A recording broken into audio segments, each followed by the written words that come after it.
Oh man, this is gonna be good. Respect to the trans community. And fuck you, transphobes. This is gonna be terrible. I know it. Immediately. Yeah, immediately. Trans people are my friends. Transphobes gon' catch these hands. What the Trans fuck? people are my friends. So respect them for we're going in. Trans people are my friends. Oh man, I knew this was all too good to be true.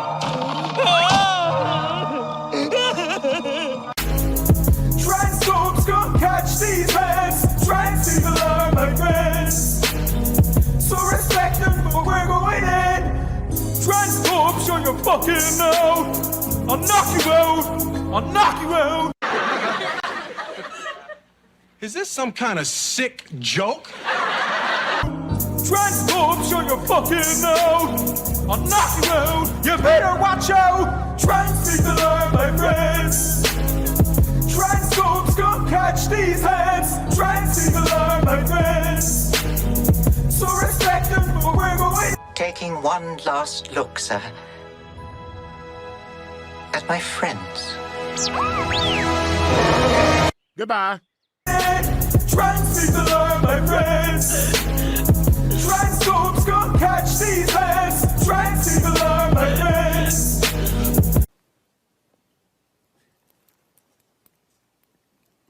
What the fuck is going on in here on this day? So respect them for we're going in. Trans people are my friends. Everyone.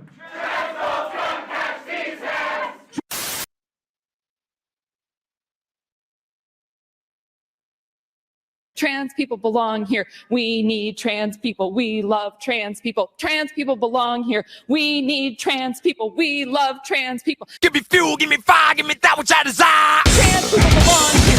We need trans people. We love trans people. Trans people belong here. We need trans people. We love trans people. Trans people belong here. We need trans people. We love trans people. Trans people belong here. We need trans people. We love trans people. Trans people belong here. We need trans people. We love trans people. Trans people belong. You guys are f***ing out of your minds. Here. We need trans people. We love trans people. Trans people belong here. We need trans people. We love trans people. Oh, shit. Trans people belong here. We need trans people. We love trans people. Trans people belong here. What the fuck is wrong with you? You sound like a gay. You matter. You matter. And I am fighting for you. And I will not stop. I will not stop today. I will not stop tomorrow. You are loved. You matter. You belong here.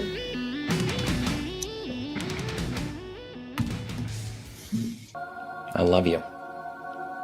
You're awesome.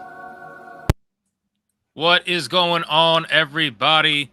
Welcome to episode number 45 on this beautiful Saturday evening, where we like to call this Saturday Night Hypnosis. My name is Hypnotic, in case you guys are unaware of that for some strange reason, where we have ninjas, apparently, white people, and people of all colors on this great stream, as well as dragons and all that good stuff. So welcome to the bigotry, which will continue to rise all throughout the 3 hours we're going to be live, I guarantee you. We have a lot of topics to get into, so I'm just want to jump right into the introductions because there's a lot going on, I'm telling you. And it's going to be good. It's going to be good. So shout out to everybody in the chat. Welcome everybody who's hopping in right now. Thank you guys for passing over 50 likes already before the stream even started. I appreciate that. Let's try to get to 100. With that being said, let's blind everybody's face right now. Good old Ryan Roger Athay. How you doing, sir? I'm doing very well, Hypno, and it's good to see that the triumph of reality-based is in action, folks. Look, you can't see my chin. I wonder why. But it's great to be here. It's great to be here with Hypno and Words and Grand Dragon and Red. Always good to see Red, as well as the robber to the right of me. My goodness, actual fandom. Don't you mean actual fuckface? That man is a arch hypocrite if ever there was one. I should know. I used to be one too. back when I was a communist 10 years ago, when I was 13. I can see that. Yeah, I can actually see that, man. I just kept the the apparel, the skin. You could pass for a communist in any South American country. That is Without a doubt. true. Without a doubt. Without a doubt. And now to my black version, and back to this version, simply because of the fact, folks, that lighting. That's the only reason I look this good is proper lighting. But it's great to be here, Hypno, and Blooper. We'll have more of those. And hopefully we'll have a good talk. Now on to Atreus, who's going to rob a bank tonight. What's up, Atreus?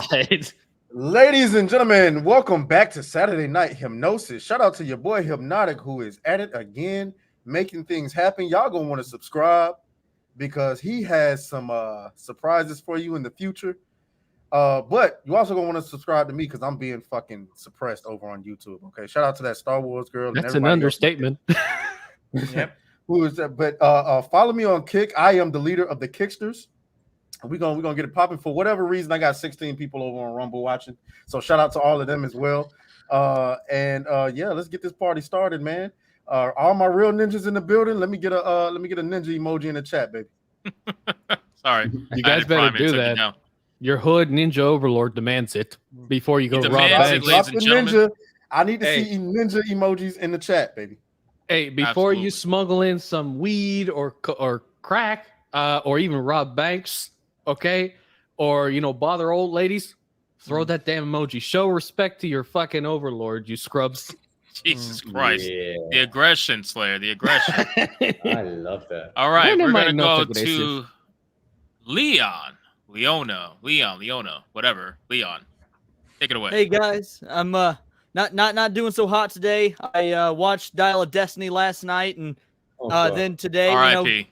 Yeah, right. And then thought that, what, Money in the Bank, the wrestling pay-per-view is going to take my mind off it. Saw my girl Ronda Rousey. She had the Majin Buu, and she was wearing some sand armor. And I was like, oh my God, this makes up for last night. Then she lost in her fight. Now I'm just back to being depressed. So, yeah, it's a rough day, guys. It's been a rough 24 hours for your boy Leon. Please send me your energy.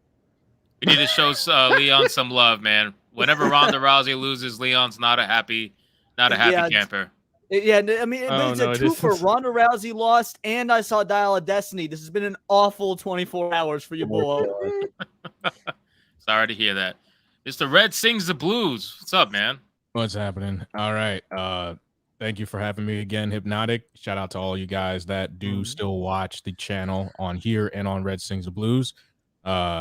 I don't know about you, but yeah, YouTube has been doing the most with my channel as well as other people's channels, but that doesn't stop me from making videos or anything else. So yeah, or talking, because you lose. The one thing I'll say is you lose when you stop talking. That's all I can say. I agree with that 100%. I've always said that the best way to beat YouTube suppression is to just constantly overwhelm the system. Keep on going. Keep uploading. Keep going. I agree with that 100%. With that being said, Dragon Slayer commentaries. What's up, man? Hey, how you doing, everyone? It's your one and only condenser of bullshit movies, Dragon Slayer commentaries here.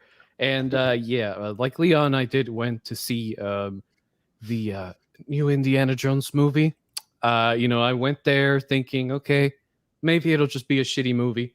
No, it was worse than that. And you see, before that, the day prior, I had watched all 5 episodes of season 3, part 1 of The Witcher, a Netflix show.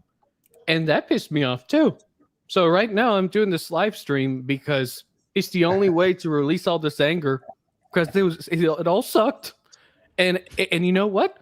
The Witcher was so bad, it made me want to start writing a script before making an intro or anything.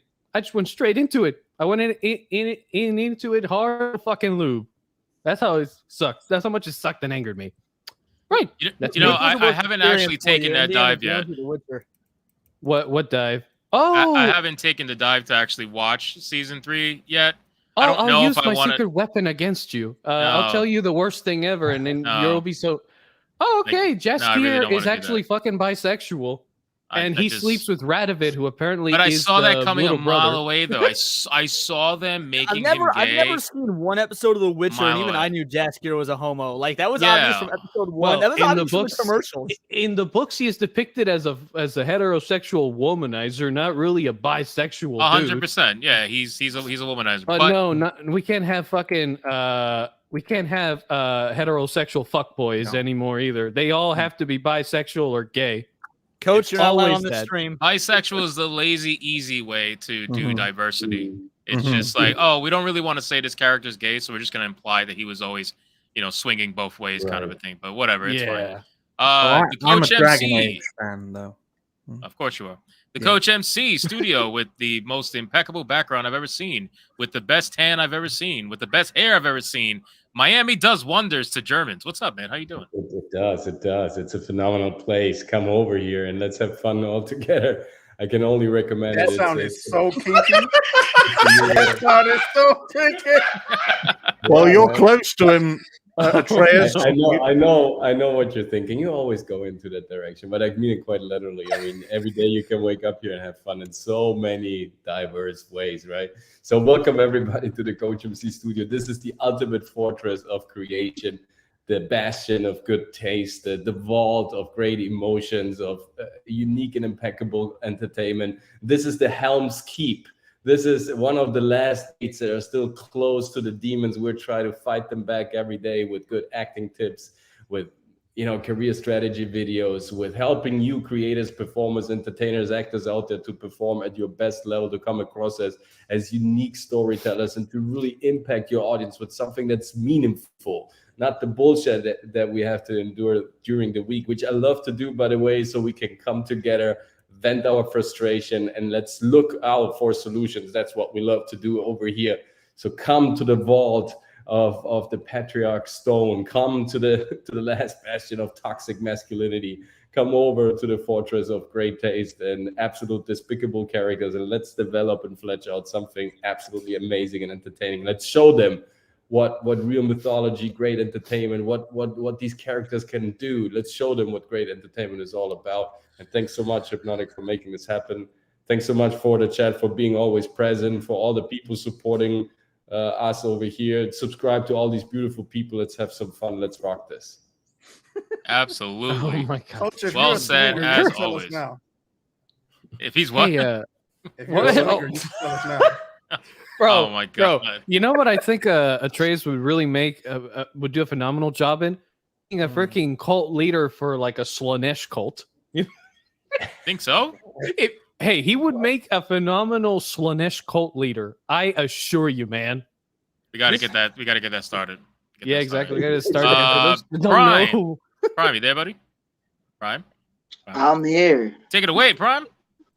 What's good, everybody? Appreciate y'all having me this evening. Just enjoying the day. Let's get into some factuals. Have a great discussion. Then go from there. I hope everybody's having a blessed Saturday. And, from there, hope everybody's having a good Sabbath as well. So, hey, I'm just looking for the conversation and go from there. Let's just get some truth going and go from there.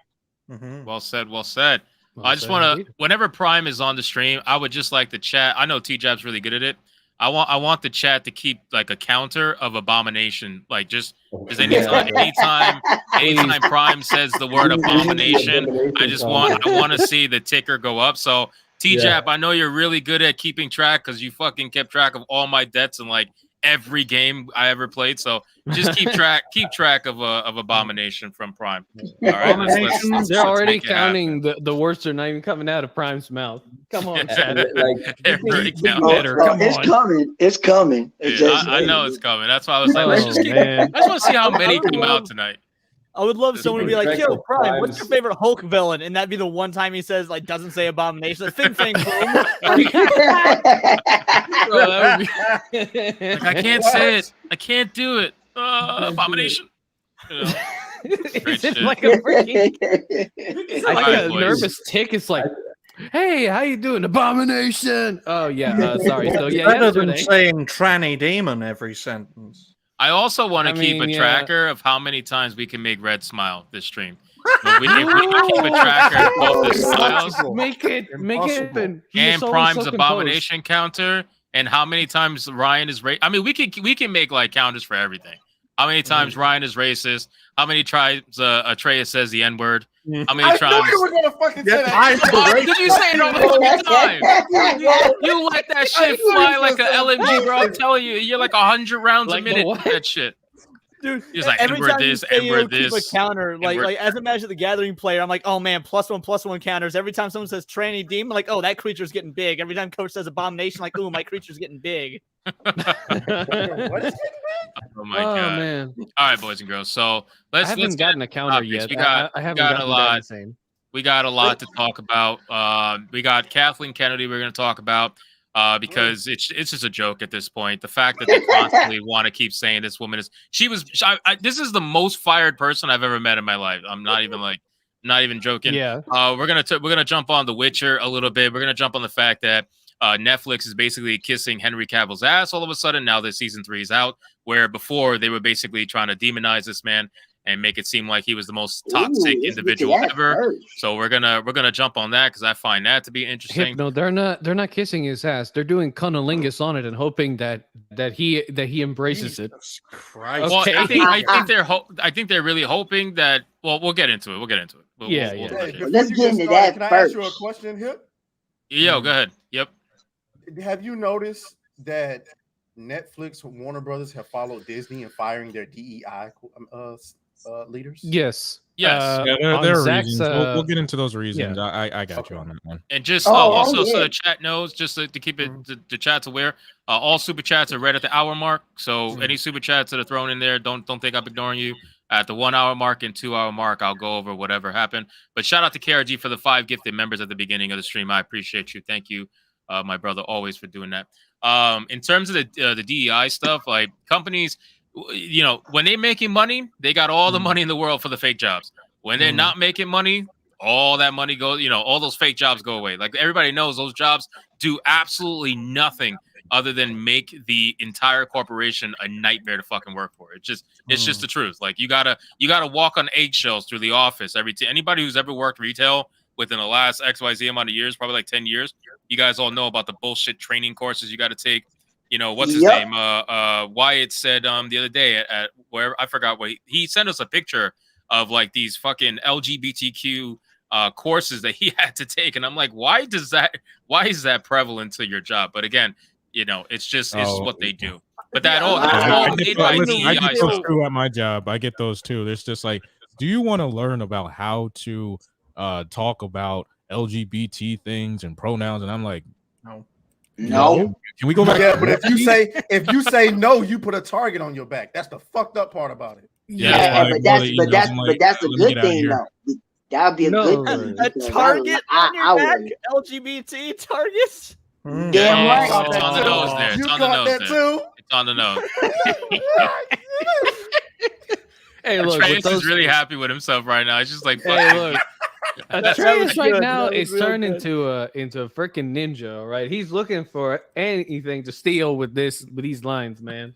All right, let's jump into the Henry Cavill. I want to jump into Henry Cavill first. I know Prime is dying to say abomination a few times with this, so we're gonna jump in. We're gonna jump in on this shit. Ooh. So we have an article from Bounding Into Comics, and it says after the smear campaign, which if you guys are not aware, there was a smear campaign made against Henry Cavill prior, which is amazing to me that they're doing this now. But attempted to paint former star as toxic. Netflix's The Witcher cast they're praising Henry Cavill as a very supportive and funny, good-natured professional. Mind you, they said the exact opposite of this man. Literally the exact. They said he was a nightmare to work for because he cares about the source material and he wants to respect it when he's doing his characters. And they did not get along with this man because of many reasons, but that was one of the main ones. So what do you guys think about this? Because I think they're doing this because they know the show is dead without him. So they're like, let's make season 3 the best we possibly can, if we can, before eventually this show just dies, in my opinion. But go ahead. Let me tackle this first. Because I need people to understand is that what they was trying to do is that when they did the season 3 premiere of The Witcher, they didn't expect the turnout to be as big of what it was going to be for Henry Cavill.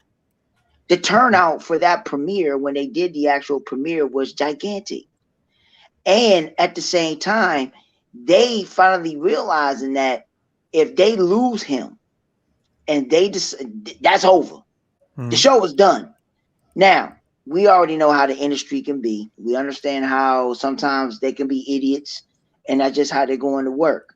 But this is what I'm going to say. It's the turnout of Henry Cavill. Even though they try to do a smear campaign, now they want to start kissing his ass, whatever that it is that it may be.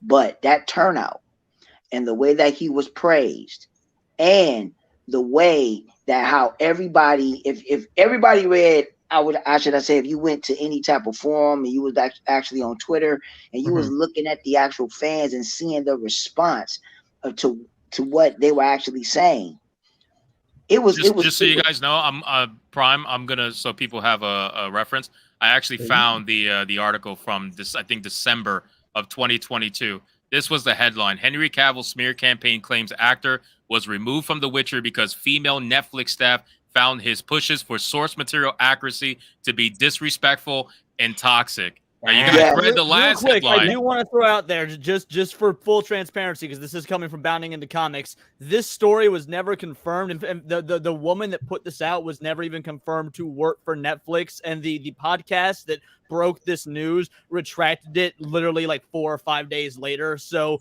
let's take this particular article, this old one, with a grain of salt, because there was no corroboration that the person making these claims even worked at Netflix. Fair enough. Exactly. Fair enough. But also, on top of that, too, with that being said, though, there's been other claims being made from people who actually, supposedly anyway, I mean, you really can't like make a corroboration unless you were actually there. Yeah, a lot of people were upset about him being like, the source material hound and whatnot, which as he should be. But the claims of, because there were claims that he was from this particular article that he was that he was toxic, not like in a sexual way towards women, but that he was dismissive of women. And he used gamer talk, and it was toxic. That particular article, the one that talks about him using gamer talk, was the one that was uncorroborated. Right. I'm just using this as like a general thing, so people have an understanding of like the complete twist that happened in the last. I don't want to defend Netflix. Don't get me wrong. I just no. You're not at all. No, you're giving the full, you're giving the other context. It's fine. That is all good. Fake narrative, man. It's not about that. It's not even about defending Netflix, because the people that's up top know if they haven't realized that they made a huge mistake and they continue to go on with season 4, because I'm gonna tell you this, I guarantee, this is just my belief, and this is just what I look at. Season 3 is probably going to have the biggest turnout and viewership of The Witcher, because just for the simple fact. Again, like I stated before, it was such a big turnout because everybody started to watch The Witcher. And not only that, people got to fail to understand is that Henry Cavill has been through so much shit in the past couple of months, just for the simple fact. And these writers, even if the writers, and that's what they want to do, is that these writers, they don't read source material. They don't even know nothing about the story. They put out their own personal agenda and make the story and don't even care about the source material. That is why The Witcher has been successful, because it's been sticking to the source material. Now that they're going to go away from it once season 4 is announced, they're going to see how dramatically those numbers are going to fall. And I mean, they're going to fall big time. But that's going to be the crazy part. Season 3 is going to be the biggest season in numbers or people starting off. And then once they finally find out, season 4 comes, they're going to know they make a mistake. And if they decide not to go with season 4, they might try to retain Henry Cavill. We don't know. But for right now, the metrics and the audience and the people that are out there with the outcry, it's there. And I don't think Netflix sees it. If they do see it, they better take heed to it. If they don't, they're gonna make a big mistake. So you also got to keep in mind too, with the Netflix's version of The Witcher, it wasn't exactly source accurate from the beginning, but the first season, like you could tell that Henry Cavill. First off, Henry Cavill being announced as being Geralt. I remember when he was first announced as being Geralt, before they showed him, people were actually very skeptical. Like before they showed him as Geralt, people were pretty skeptical because they thought of him as Superman, right? Like they had this idea of like Superman in their minds, and then they're like, "How the fuck is he gonna go from Superman, clean cut Superman, to like gringy Geralt. You know, and then not only that, the hair too, because obviously he has short hair, he doesn't have long hair. So they people couldn't see it, but then when they showed him, I believe like basically one of these pictures, when they showed him, that's when they were like, wow, this motherfucker is Geralt. Like this is insane how really good this is. And he looks like a younger Geralt. Like if you literally attach a beard to him, like in the Witcher 3 game, right? He looks very similar to the video game character, and that's something that made people say, "Holy shit! Like this guy actually can pull it off." And then when the acting showed just how good he was, everyone was like, "Okay, fine, give us season 2." The amount of detail too, Slayer. Yes, like, the amount of detail, and I'm sure it was his call to do that because I can see him being the one behind that. Because here's what Henry Cavill does, right? So when he starts a character, he tries to delve into that character. If there's any backstory to it, he tries to delve into it. So what did he do? He read all the books. He played the games. He did everything he could to try to engross himself into Geralt. And then even like when he took his shirt off and all the scars that were on him, they were almost identical to Geralt in the game. Like everything about him was as close as possible. This is how an actor is supposed to operate, right?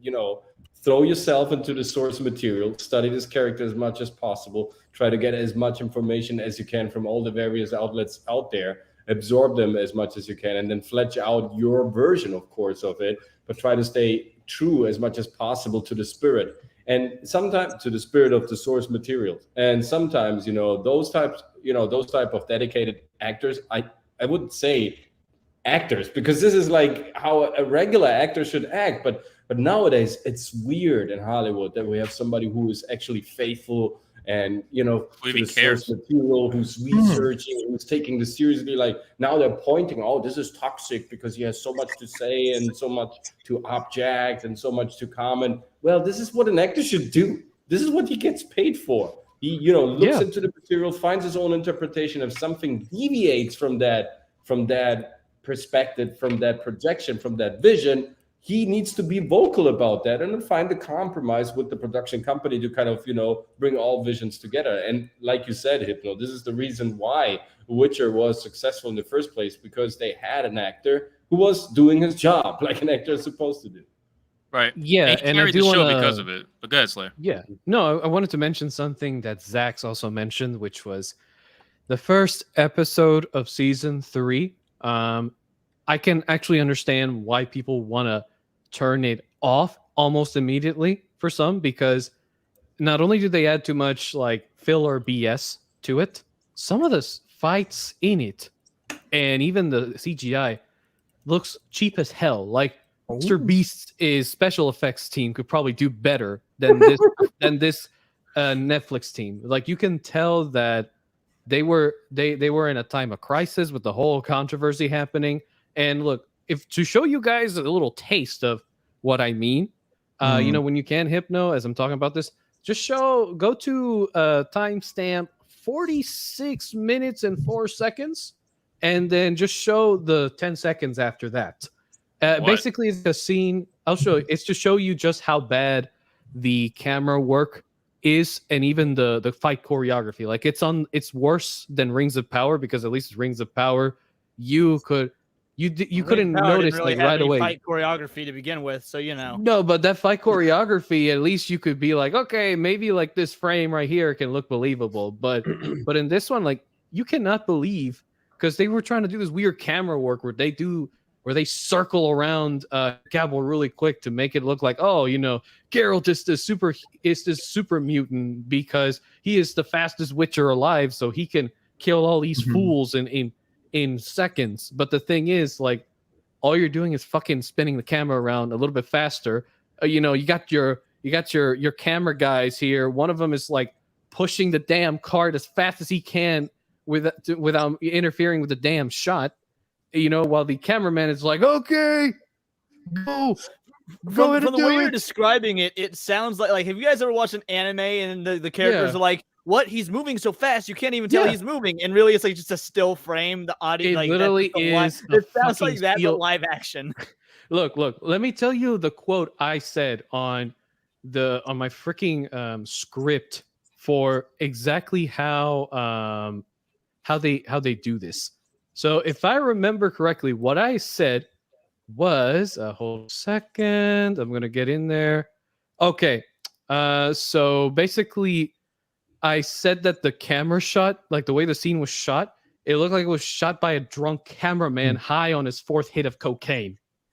Like genuinely. Hey, look, you don't believe me? Pull up the clip from the show on Netflix. You'll see what I mean. It's just 10 seconds. You only need to see these 10 seconds I mentioned to you, Hypno, because there's even more. Oh, you want me to pull up on Netflix? Yeah. Yeah, I don't have Netflix anymore. I'm not even gonna lie to you. Shit. Well, I can probably share. I can share my screen. I have it. All, I can share it on my these screen. Don't worry. actors on the screen, folks, look half of Henry Cavill's age. How is this supposed to be believable? It's not. It's like one of those things where they don't really care about it being believable or not. So it's just they don't really care. I guess about I'm confused about what that like. As someone who doesn't know a whole lot about the Witcher universe, I I'll played be right back. I gotta 3 download hours this of The thing. Witcher 3 and thought the game sucked, and that's all my experience with The Witcher. Well, I'm not quite sure what their age really has to do with being believable to the character, because The Witcher is, if I remember correctly, he looks young, but he's also like 80 years old or something like that. Very so old. Age, he's very age is old. really kind of but- irrelevant. Let me play this. mean- I want to play this clip because this is what that article was talking about. And for some reason, when I clicked it in the article, it said YouTube.com was blocked. I was like, oh, okay, weird. But I found it anyway. So this is apparently them talking about the departure of Henry Cavill and what it means to them, or whatever the fuck this is.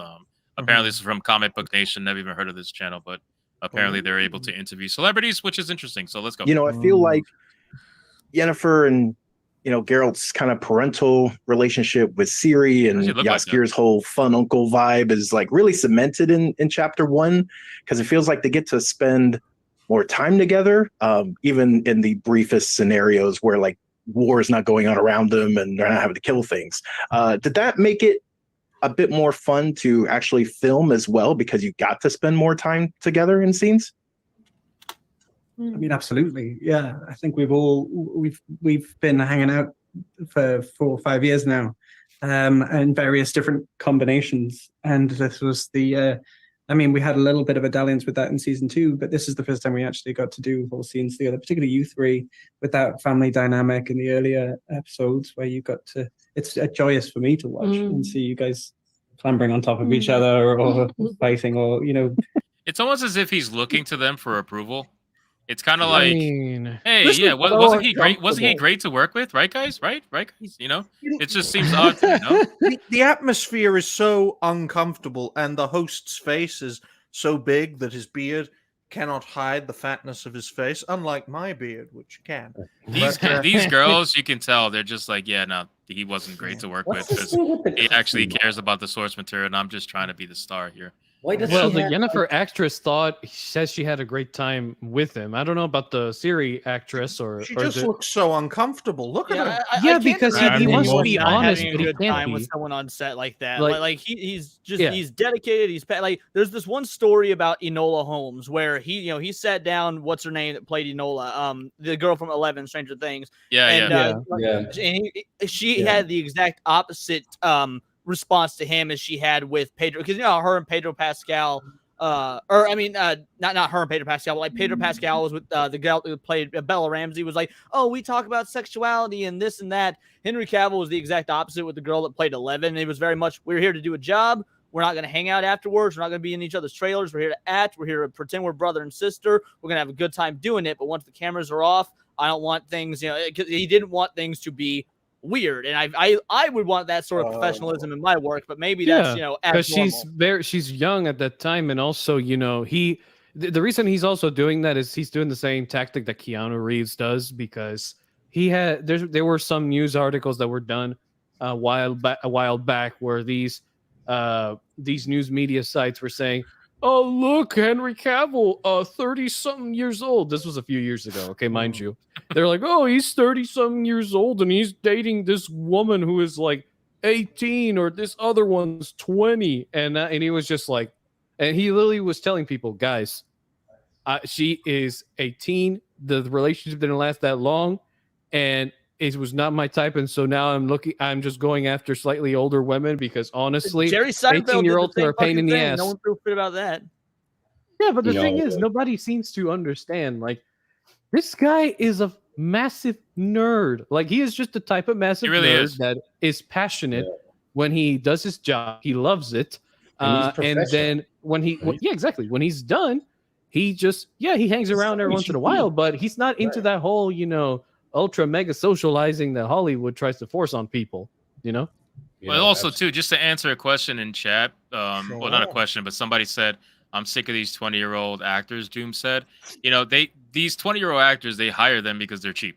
They're cheap. No, and the Siri actress is cheap. Dude, you know how many I actually found... I can't even imagine what she is. I found a website of all the projects he's been on. Let me pull it up. You guys go ahead and talk. This is why Rings of Power went the way they went. This is why all these TV shows, they're hiring essentially no-name people, because what they're hoping for is that by keeping the budget down, by keeping the cost down without hiring an actual known actor, they're hoping that these shows, for somehow, some way, just completely take off. And that way, their profit is maximized. It's kind of like when Squid Game, that and Squid Game. Like Squid Game, when Squid Game became a thing, Squid Game was purchased for so cheap, right? And it ended up fucking absolutely exploding and made an ungodly amount of money for Netflix. Also, not only that, that happened around the same time that they bought Money Heist, that also exploded and made an ungodly amount of money for them. Right. And it's just they want to try to repeat that, because if they don't got to spend a lot of money, why would they, right? So hire cheap actors and actresses,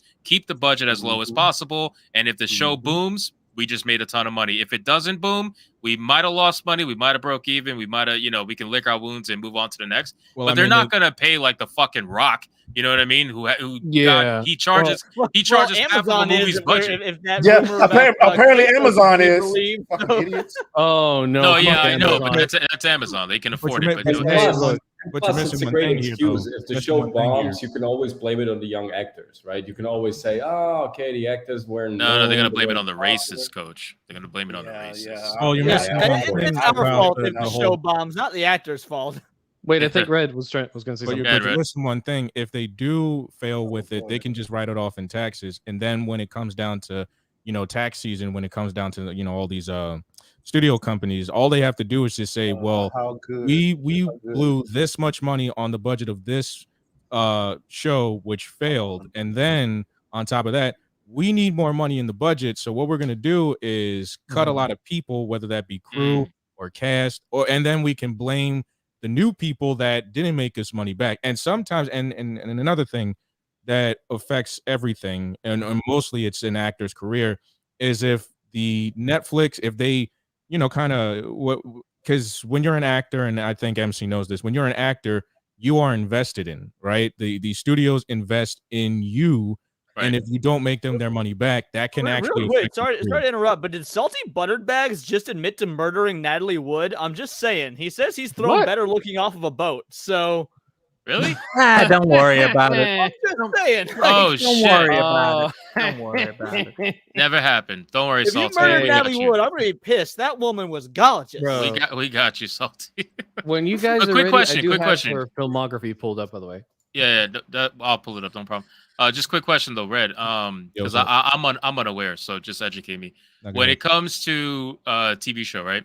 When a TV show is actually out and it's been I don't want to say sold, but like pushed out to the masses, right? When it officially goes live, are they able to actually write that off as a tax write-off versus having to? I'll give you an example. So the reason why I asked is because of Batgirl or Batwoman, whatever. They purposefully did not release that because that was the terms of which they were able to actually fully write it off for taxes. They couldn't release it. They couldn't even let it exist anywhere. Like they had to destroy everything in order for them to be able to do that tax write-off. So can they actually write off these shows that fail after they get released because they actually were released? I'm just confused. No. Okay, so what usually happens is that if it doesn't meet a criteria or a standard when it comes down to like green lighting a show.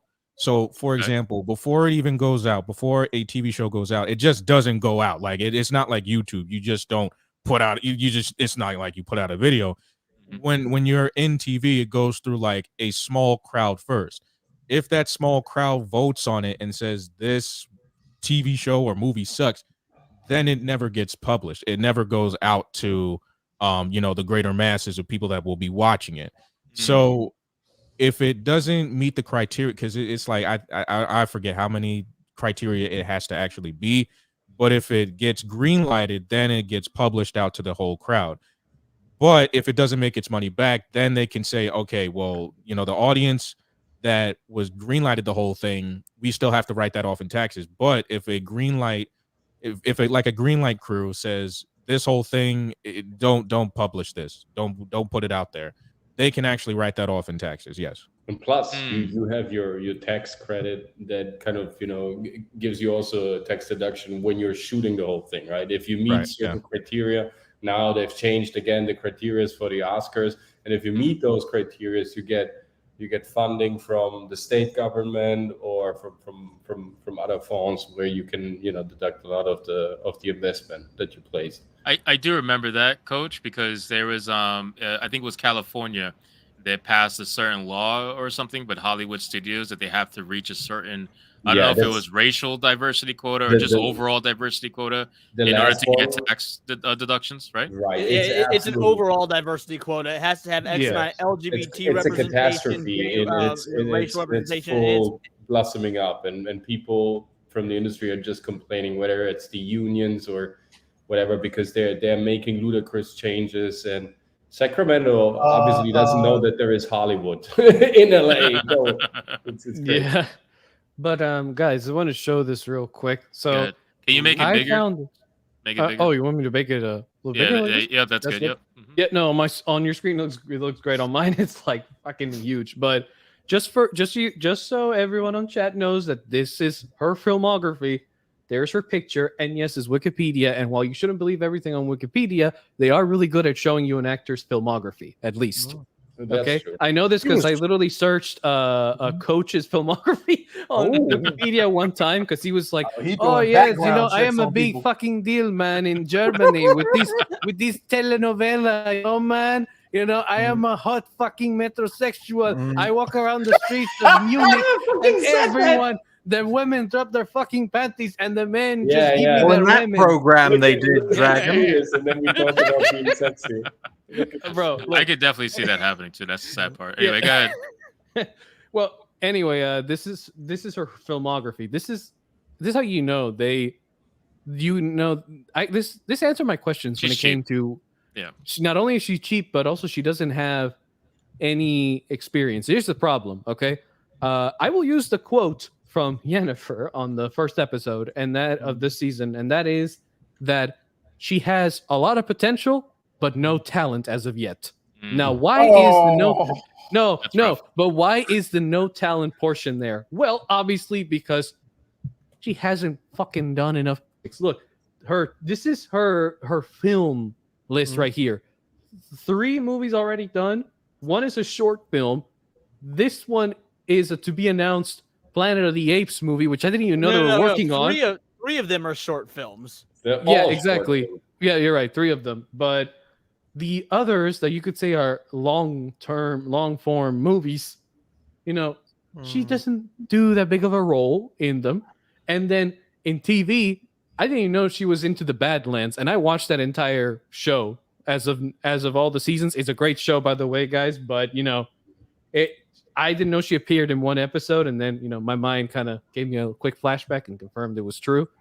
War of the Worlds, I didn't see that movie. Sorry, guys. At least not this version. And well, now we got The Witcher and apparently some mass mini series that I didn't know existed. For I don't know, for mini series, I guess. And then she got nominated for random place. She got nominated for what? She got nominated in the Saturn Awards for like best performance by a younger actor on a TV series. Well, it said the result here says nominated, which tells me she didn't get jack shit. Yeah, she didn't win. Yeah, so that's that. But here's something I want to, because it's funny you show this because I've mentioned this many times in many videos about this person. So there is a stark comparison to be made with all these young actors, because this is bro, I really appreciate it. Shout out to Halle Bailey. This is Halle Bailey's filmography before she got into The Little Mermaid, and her only film roles was when she was a kid, for the most part, a very young kid. It was very small parts, barely had any lines. and then all of a sudden, boom, she gets into the Little Mermaid somehow, some way. No experience whatsoever. But again, this goes into the conversation of they hire young, cheap actors and actresses because they hope that the movie's gonna explode and allow them to or a movie or a TV show, doesn't matter, whatever they're making. They hope that it's gonna garner them a high profit by using cheaper people. And then here's what happens, right? So now you guys can correct me, Red and Coach, because I have no fucking idea. I'm just gonna take a shot in the dark here. But it is, in my opinion, that they probably contract these actors and actresses, probably, especially for TV shows, probably for the long term. So they probably get them for a few, seasons or whatever the case may be. And they're hoping that the first season of whatever TV show they come out with explodes to the point where now not only are they making more money, but they have these actors cheap for another 2 seasons if the show became popular, Well, I get. Well, I could say without kind of going deep into it, but it all depends on the contract, and it also depends on like how the character is viewed by like the whole crowd that is watching it. All right, so basically, it's like an algorithm, right? Who are the main characters? Is this character liked by many different people in the fandom, in the community, and does this person make the money? That's why they have like an actor's equity, right? Because if it just so happens like, oh, we have you on contract, but you're not making us money, we can fire you. That's when actors' equity comes into play. You know what I'm saying? Right. Sometimes to be fair, this isn't an abnormal practice though. Either this isn't like a modern day thing. I mean, like Orlando Bloom is a household name now, but when he played Legolas, he had one semi-notable movie and one semi-notable TV show under his belt. That was it. When Harrison Ford played Han Solo, he had done American Graffiti. That's it. Like everyone does have to start somewhere. So I wouldn't say that this is like anything out of the ordinary or shocking. I mean, because you've got to start somewhere as an actor, right? Orlando Bloom said he came straight, like he really said he came straight out of film school to shoot on the set, right? Yeah, right. for Peter Jackson's movie, because at the time it was supposed to be, the time was just thought of as a as he called it, a Kiwi film, or a New Zealand indie film, but they made that deal with Warner Brothers, somehow avoided Harvey Weinstein. Of all people, bro, seriously, Harvey Weinstein wanted to fuck it all up. One of the problems also nowadays is that in order to save even more money, that's why the landscape of Los Angeles is also changing quite dramatically, because like a couple of years ago, before the pandemic, there was like always this high need from January to April usually to be in town as an actor, because pilot season was going on. And so there were castings and auditions and meetings and networks and events and all that, happening during the day. Still today, but now they're using the excuse of, hey, there is this unknown bacteria, and so let's do everything online. But at the end, it's all about saving money. So these people, you're right, Leon, these people, they are new to the game. They should be tried out. Everybody, deserves kind of, a shot. But early in the days, you had like the opportunity of meeting these people, of doing like proper screen tests with them, like really running a couple of scenes during the day, do chemistry readings all through. I'm not saying they're not doing this anymore, but the selection phase is happening primarily, especially for those unknown actors, online, which in a way is a bad thing, because you need to feel the people in the room. You need to feel their frequency. You need to see if they are good team players, if they are, a great match for the movie, if they're really belonging to this character. And if you lose that practice, especially we know initial conditions are super important. You can fix many things later, but the initial condition, how you start off, that is how everything is going to evolve, right? Think about the intro of Lord of the Rings. That intro sets the mood for 3 fucking movies and 9 hours of content. And it's a genius way of kind of introducing everybody into the story, into the world, into the universe. So if the initial condition is off, the rest will be off as well. And so we have all these young actors where the initial conditions are not perfect to start such an important project. Real quick, Salty Butterbag says Indy made about 24 mil. What a fuck up. Yes and no. It's not really a fuck up because the initial box office projections are for about 64 mil. So really, if it makes 20 mil today and 20 mil tomorrow, then it hit its projections. I will say, however, though, that it did on its Thursday night previews only make about 7 mil, which is even less than The Flash, which had 9 mil. So yeah, and so guys, Indiana Jones may or may not be a fuck up. It's actually tracking about what it's supposed to be tracking, but we can really hope that it doesn't go much further. I do want to show you guys this scene, one of the scenes that I was talking about, so you can actually understand the audience score. And Coach, I'm sorry, but this is gonna fucking piss you off because it's blatantly obvious how bad the choreography and the and the camera work is. Yeah, but I'll try to I'll Mhm. pause it like every 8 seconds. It's a good job I'm not a Witcher fan, folks. Yeah. Dragon Age all the way. Bro, when they make an adaptation, you're gonna get mad that they added too much Yeah, game bro. into it I don't than the even know usual. why he did that. Well, put the It's volume gonna. up. Aren't they still working on that Mass Effect show? Yes. I'm sure. I don't actually, want to see that. Actually, let's see. it's Okay, actually you guys on can see it hold. full screen. It's actually on hold. It's on Like that. hold. Keep it on Yeah, hold it's on forever. BioWare is fucked. At least BioWare is. All right, play, look. play, go ahead, play. All right, so here it goes. Look at what's it called? Look at the guy with the blonde hair. Look at his feet. Okay, did you That see was that? painful.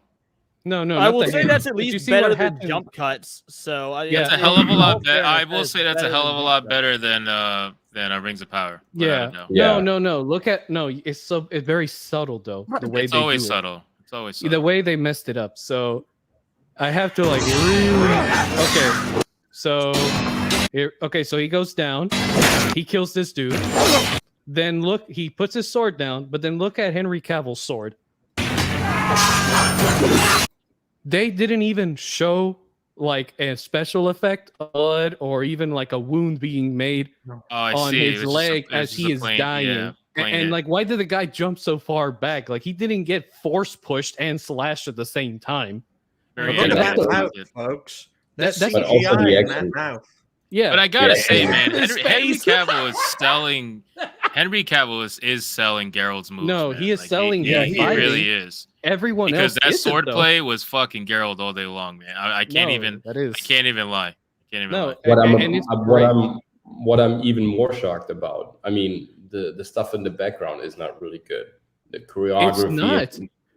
The stuff that they're doing in the background is like very lazy. It's so obvious that they're not really fighting. And this dude's face tells. That's this why they're dude's trying to face keep. They're tells- trying to keep tells- Henry Cavill the central point of that camera. You know, but the problem with a lot of the TV shows now is that the camera work is so god awful that it'll either oversell or undersell something to the point where it actually ruins an otherwise okay shot. Like it could have been an okay shot had they not done certain things. And Rings of Power is probably the best prime example of that, where they just if you just do certain camera work a little bit different, you might have sold it, but instead you kind of let that go. So and I got more. There's more to this, by the way. And here's by the way. You guys go ahead and say something. I'm gonna just spin this damn screen around and then yell copyright. Well, the name of this Fuck first, you. the name of I got this a question first for you. episode sounds like a Welsh town, folks. Sharawed. My Oh, goodness. God. Andreas, let what's me your ask you question? this. What's your question? So I covered yesterday or the day before yesterday, whichever. They were talking about how they were going to switch to Liam Hemsworth in a meta way. What do you think they mean by that? You think they're going to try to do some like interdimensional or time travel shit or mutation? They're gonna do. I think they mean they'll make jokes about it, like, "Oh, you look different," and then never explain it.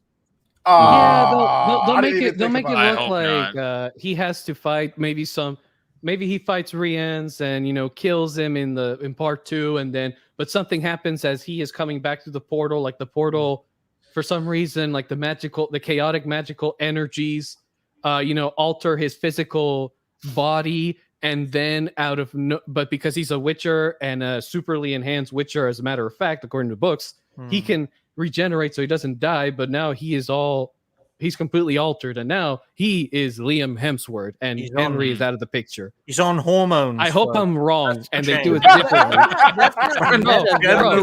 I hope I'm wrong. Meta means that meta means the explanation would be done outside the universe. That would be an in-universe explanation. To be a bad one, but that would be an in-universe explanation. Meta means it's outside. So that's why it makes me think they're gonna make it for comedic effect that has no place in the source material. Again, as someone who knows next to nothing about The Witcher.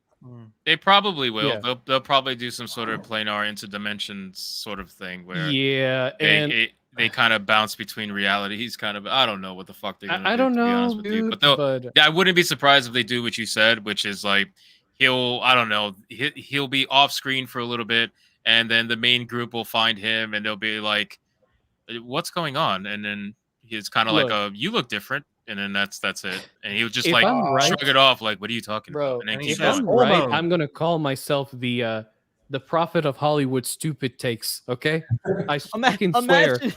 I'm gonna call myself the Dragon Prophet, and I'll gather a cult around me that predicts all the terrible ideas Hollywood actually will implement for the next 20 years. I will become a cult leader and make money off of the idiots that join. Now, I imagine when they say meta, this is exactly how it's going to happen. They're going to be like, "You look different," and then he's going to go, fuck, and that'll be it. They'll say fuck it, the fact that he looks different, and then they'll move on. There's no. I am sure they will do that, bro. And look, I'll show you the rest of this fight scene. This is what's also off before you start, Dragon? Yeah. What's up? You know what's also like? Look at this whole scenery. It's all disorganized. Yeah, I know, and I can show you. It's not a building. It's like this is not the worst, Coach. It's very brown. Listen to me, Coach. This is a CGI set. You can. I mean, these are not. There might be like some. This building doesn't make any sense. Even as a ruin, it doesn't make any sense. The columns are real, AI generated. But how is this building supposed? What type of building? So let me put it this way. Just because I saw like the rest of the scenes, I could tell that like basically, past the columns, that's like a CGI studio screen, but everything inside the columns, like a square, literally, is actual physical set. But the thing is that they probably have like a bunch of cameras all over the place, and so they got their earpieces on, and the extras are unexperienced. Play the next scene, 'cause I want to see. I'll play you some seconds. So we're gonna get to the next topic and after super chat. What the fuck was that? Oh, you want to see that again? Sure. Oh, and look at the Chinese dude, by the way. What's the name of the spell where he has a shield? That's Quinn. Quinn? Is that Quinn? Yes, Quinn. Yeah, the shielding technique. Oh, shit. Let me. Sorry, I have to. Okay, so that's really bad CGI. I'm not gonna look at the dude on the left, the black, the long-haired Chinese. Look what he does in a few seconds. The guy to the left of Henry, while he's blocking, is going to be looking at him like he's supposed to for the scene. But look at the Chinese long-haired, well, I say Chinese, but Asian dude. Sorry, guys. Micro-racism there. I can't help myself. Microaggression. It's a micro-racism. I'm sorry, okay? I can't help myself. We don't do that here. All right, good. Yeah. Why did he wasn't even looking in the right You weren't even in danger. Why did you dodge? Like he's supposed to like because he's Asian. His eyes weren't properly focused on the right. Oh my God! I am in no way associated with this. I am not affiliated with this channel. There was a chink in his armor. Why is he smiling? By the way, why is this Asian dude in black hair smiling? He's excited. He's like, oh, he gets to put this on his resume. I fought with Henry Cavill. That is amazing. Let me show it again. Play that again. Why did you? Let's not pretend like you wouldn't be excited to get your cheeks beat in by Henry Cavill. Let's what the? Okay. Where's my pause? Where is my fucking pause button? Pause, man. Where is that? Right. What the fuck? Atreus. Video didn't play. It was muted. Pride Month's over, Atreus.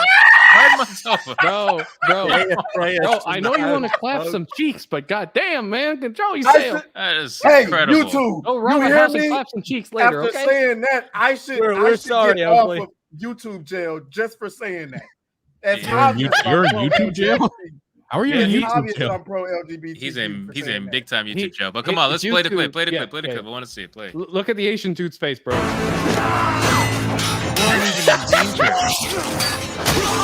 He didn't even hit his face. The Asian guy's face. That was cool. Like, did you see the camera work that's being What's done with in that these little circle shot? shots lately? Like they're They obsessed do- with they like do these them a circle lot. sword shots. They Why do is it that? a lot, bro. There's It's no like wires anymore. it's There's like the no dude got wires. drunk, or the software shut down, and the camera was just spinning out of control. It's so bad. I think they do that because they know that they're gonna. If it was kind of like stationary shots or something that's Yeah. more, I guess, action cinematic, that it would show a lot of the failure in their choreography. So they hope that Yeah. if they make you fucking dizzy and spin you around nonstop, that you're not gonna notice this shit, and it's really, really annoying. Well, no, Because you're again, actually- like, you're by actually the really, second, bro. you're Coach spot is on. So what they're frustrated. doing, You the can't- choreography is very simple, and Yeah. so Yeah. quick camera movements make it look more complicated than it is. So you're actually They entirely also make correct. him look. It also makes But this is Henry not even Cavill looking look like he is complicated. moving, This is looking. lightning fast like a witch. This is looking That's also messy. the thing. But Guys, you know, I he don't can think look they're lightning doing it fast well. without that, though. That's I the can- problem. They don't wanna Go waste ahead, the coach, budget. Go ahead, because you know what this is. Go ahead. I'm sorry, but I can't get over the fact how stupid the building layout is. This German of you, Coach. to me, How this is like German. it's so lazy. It's just let them fight somewhere. Let's build something that looks like closely related to Lord of the Rings. I mean, So it's a all ruined fine. temple The that stairs, they the fight in. temple, the columns, the rest, the ruins. It doesn't make any sense. What type of fucking building is this supposed to be? An elven ruin, Sure. apparently. I It's can like tell some you what it's elven not an elven ruin. Most ruin. ruins I discovered It's in like Tears an of the elven Kingdom. ruin monument to some like But in the some like greater- in the historical greater elf shot, you figure could that see failed. that Yeah. you know, it was kind of cut off, so there was no pillar function. It's just pure ornamentation. It's what type of building is this? Terrible. Hey, That's fuck you. That's It looks fuck you terrible. building. That's what. But I Let me seriously cover the don't know, super bro. chat really Smash quick. the We got, Yeah, go for patriarchy super building. chats. yeah, we just got Emily's Whimsical World, $5 Canadian, put a super sticker. Thank you, Emily. I appreciate that. We also got some member chats. We got KRG for a member for 4 months, has been a member for 4 months, baby. Thank you, KRG. I appreciate you. And Panther111, who's been a member for a month, says 1 month of great content. Keep up the great work, Hypnotic. Thank you, Panthera. I appreciate you, Mr. Lord Bigot. All right, let's continue. And real quick, let's wrap Emily's this up Whimsical because World, we're gonna go to. No, I know. I'll wrap up at this quick. No, Leon, like, go ahead. also- Yeah, what do you No, got? I just want to say, Imsy's Whimsical World also recently followed me, and I just want to say thank you. I checked out some of your shorts, and your cats are adorable. Or cat is adorable. Yeah, There you your go. pussies are There you great. go. Be a cat person, and Leon will follow you. Yeah, All right, I let's love see how cats. this shit ends. Yeah. No, let's end. and I gotta show you Siri quick as well, but this will be over quick. Look at like when they do the turnaround shot. Look at his sword when he kills like the last few goons.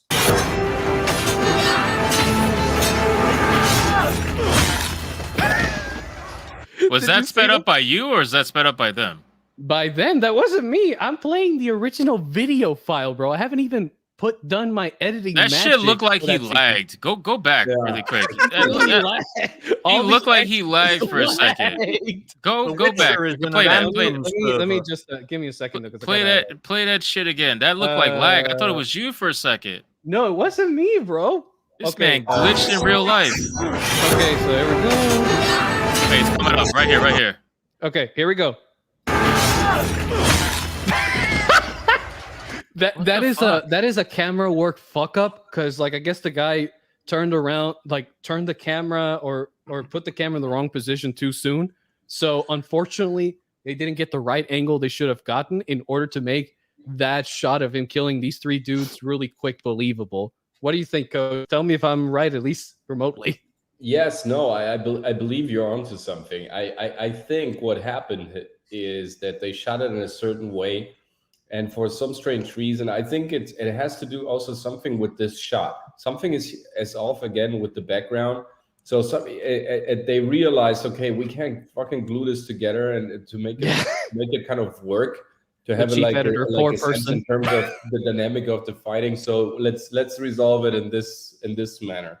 No, Overall, really, I feel bad for the chief editors of these kinds of shows. Like Yeah. they don't get any say other than okay, we have to arrange exactly how they tell it to us. And And imagine it's the editor from Yeah. Rings of Power who kind of who said, no, I want to go to like a serious. Oh no! It kind of satisfies me, and all of a sudden, I'm gonna piss you guys off so much right now. But you guys go ahead and talk, and I'll play later. No, I'm about to say something extremely misogynistic, or at least ask a question. Go ahead. Shocking. Go ahead. But Go ahead. is it Go ahead, is it Ninja. possible, right? When you have women who, because this obviously Lauren Heistrick, when you have women who are, you know, the directors and producers, I would think that they're a little bit less concerned about action, right? Because they don't, you know, they are more about you know the message and the emotional part of it. Are they just less concerned with the coordination of the action and stuff going on? I mean, I'm asking. Look, the director of this specific episode was actually a dude. It's just that the like, yes, you're right. Sometimes, yes, some female directors are more into, you know, the dialogue and the and the like context behind everything, and then the action scene. Supposedly, if you're a capable female director producer that isn't infused by an agenda that's being injected up your ass, normally, if you are a capable one, you will at least make sure that if you're not going to show a lot of action scenes, that each individual action scene, it has meaning to the plot. It's or to also the characters. really common, to be fair, when it's a female directed movie, that they bring in a male choreography director. Yes. That's if I'm the producer, right? Yeah. If I'm the producer, because you guys are breaking this fight scene down. If I'm thinking, if I'm looking at a fight scene and there's mistakes and stuff like that, I'm like, you know, we're gonna do this shit until we do it right. But I would think a woman would be more inclined to, that'll work because it's not the most important thing to me. Whereas men, we're more like, yo, the action scenes are above all thing else. Like if anything, we're trying to... You're right. But I am. Look, I'll show you. Coach is gonna give. Coach might actually, his brain might explode. But I'm sorry, Coach. You've been warned. Thank you, man. Let's look at this shit. This friends. is stupid as fuck. This is Siri, by the way. You like me. I like, bro. You are awesome, but you know. Somebody needs to suffer with me, okay? I'm not doing it this time. I can't be alone. Yeah. Yeah, exactly. Okay. Yeah, so to give you background, she's fighting the goons. You know how she's been trained in magic somewhat, and is supposed to use her reflexes and speed for power opponents, like a Witcher should. Well, this is what they decided to go with. And Dirt looks like AstroTurf. Nice. She broke his arm. Nice. Oh, and I am very upset at this scene because she clearly has a fucking sword. Why is she using hand to hand? I don't know. Girl boss. Girl boss. And look at the guy in the back. Look at this dude in the back. By the way, he just stands there like he doesn't know what fuck he needs to do. Like he's fucking terrified of this 100-pound female who is 5 days old during 9/11. Oh yeah. Yeah. Now but look she pulls her sword out. Yeah, now she pulls it when the enemies are close up to her. Oh Lord, okay, so first off, I had no idea. She's not even looking when the guy grabs her. Like normally as a human being, when you're in a dangerous situation, like you got people surrounding you, your senses are heightened, and somehow you have like this preternatural cognition where you can, when you know something is about to strike you from behind and you react in a split second. Spidey and yeah, you might get hit or worse, but you know, she's not looking. Yeah, so oh, that's the Galadriel push she did. She did the Galadriel push. No, she did a breaking fist palm or bullshit like that. Like this kung fu shit that I could believe a monk could do, but not a little girl. Bro, that's the same shit Galadriel did. I mean, look at what she's doing right now. I mean, that really. I didn't even notice. What's up? Shit like that really makes me anxious. Like, well, go ahead, say it. I mean, no, but look what she's doing, right? I mean, she's leaning into the enemy. So if let's assume this would be some type of Wing Chun type of or Kung Fu type of technique, what she should do is grab him by his elbow and then, of course, use her weight. Yeah. Because, of course, he has more physicality, more leverage, more muscle mass, and he's probably heavier. So what a woman needs to do in Wing Chun that derives from a nun, right, that kind of taught herself this technique to kind of have more leverage against bigger enemies, against men. So what you should do is grab him by his elbow, use your weight to break his axis so he crumbles. But if you do that, you're serving him your face. so he can punch you, kick you with his knee, and he has Yeah. way more leverage with his arm now. I mean, you did all the things wrong, right? When approaching To a play bigger devil's opponent. advocate, though, isn't she also a Witcher, so she has super strength as well? She's not a Witcher. She's not a she Witcher. Is, She's not a she Witcher, is okay. Geralt's. She becomes Protege. Geralt's ward or protege. Yeah, and he Of teaches her Ospreys as a Witcher. like he She's teaches theoretically her how more to fight. powerful than a Witcher, just not yeah, right now. Yeah, And I mean, not right now, okay. but she Look at also these like stones how that you you can bring Bring that train up to be again. I a don't know Witcher. much about the source material. Look how It's fine, but yeah, sloppy she that shouldn't be able to overpower her opponents like this. She should be able. Not yet. She should, yeah, not yet, but like in a hand-to-hand combat, at least she is supposed to be using, like as Coach said, her agility in order to throw her opponents off balance and confuse the rest. She should be a freaking lightning bolt, just zapping everyone. It might not be strong Teleporting strikes. everywhere. Yeah, Yo, with Don using her Lewis in damn the sword. chat, I think is correct. Sorry, they said if you notice, YouTube's done away with pride emojis, and I just checked on my phone. I'm not seeing Yeah. pride emojis. Oh, they're done. Well, it's Pride Month's over. Corporate pandering month's over. Money. They got their. Whoa. They don't give a It's shit over. until next year. Good find, Don Lewis. Bro, It's over. that's quick though. Like the day Transphobes after, are my bam. friend. Bro, that shit is scheduled. It's not even manually All done. corporations It's drift. scheduled. When July 1st hits, that's when they get rid of it. Hey, Absolutely. It's Actually, all, what did he? Let's go say. it's all How do scheduled. you even? How do All you good. even say that? Like, all right, guys, it's time to take those pride emojis down. Yeah. Like, is that really what you say to people? They Imagine don't. They if those schedule it. people are trans and like the people working on the emojis, like keeping them up, are trans, and they just tell them, "All right, guys, it's July 1st. Turn off the damn emojis." And then they're just like, "Oh, you did what did you say?" And then they're Happy like, "Bitch, turn them Transphobe Day, off." folks. Yeah, Happy Transphobe Day. Yeah. Happy Patriot Day in 3 days. Dragon. Okay. Dragon. Now, yeah. So this Dragon. is ridiculous, but here's the best part. I love the weird ass forearm mega punch that somehow knocks one of these guys out. Yeah. Wow. There was that no broke his force heart. behind that. Like Yeah. zero. No, zero. Sorry, let me turn the volume. Can you back show on. that again? Yeah, this is like I gotta be very Right. okay. Yeah, Hold yeah. on. Okay. Okay. Doc? Okay. And So what she should do, right? She does literally that- looks like she's in more pain than him. right. she looks like she's constipated.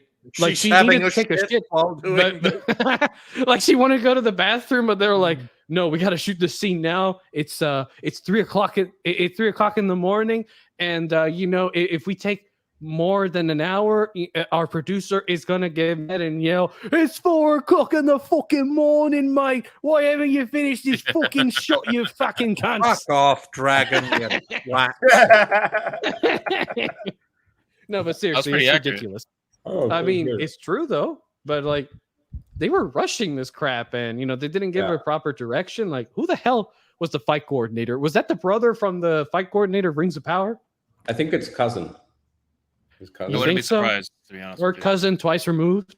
But let's wrap this up because I want to get into Kathleen Kennedy. We're almost an hour and a half. Yeah, I want to in. hear Coach and then I'll stop. Coach, go ahead. Again, like if you look at this one is actually quite decent, but the other frame, you could actually see the so-called stones of the so-called temple of He hates for his the elf. background. They were so He really badly hates the damn placed. background. They were, Okay, they were Albert greatest Speer. stones where actually you would use smaller stones in architecture, and bigger stones where you would need actually the smaller stones. Even how they place these stones together. Of course, this is compressed foam, and what they need to do in order to make it look old. Of course, they scar it. They create they make all these holes. They kind of let it look as if it was used for thousands of years. But these stones, they are displaced. They don't make any sense. The whole thing, the whole building is so sloppy, as lazy as the construction of this fight choreography. It looks kind of puffy now that I think of it. Yeah. Like if you actually Boris. observe the square blocks near the end, like the edge lines, they look a little bit too rounded and too wide Very for like a poofy, stone yes. block. Made Yeah, by Wouldn't be poof surprised. It's probably styrofoam. and very poofy. Made by goofballs, exactly. You're right. But it the last thing, like when she beats this dude up, like the guy in the background holding the sword, like I feel him. I wouldn't want to be involved in this shit. Why is he just standing there? He's just standing there like she is exposed. He should have. You could just stab her and job's done. Get your money. But no, we'll give her the time to recover from the hit, complain, and then in the next frame, the dude just disappears. I think. Where is he? Yeah, where is he? He's gone. Like the guy. The other guy disappeared.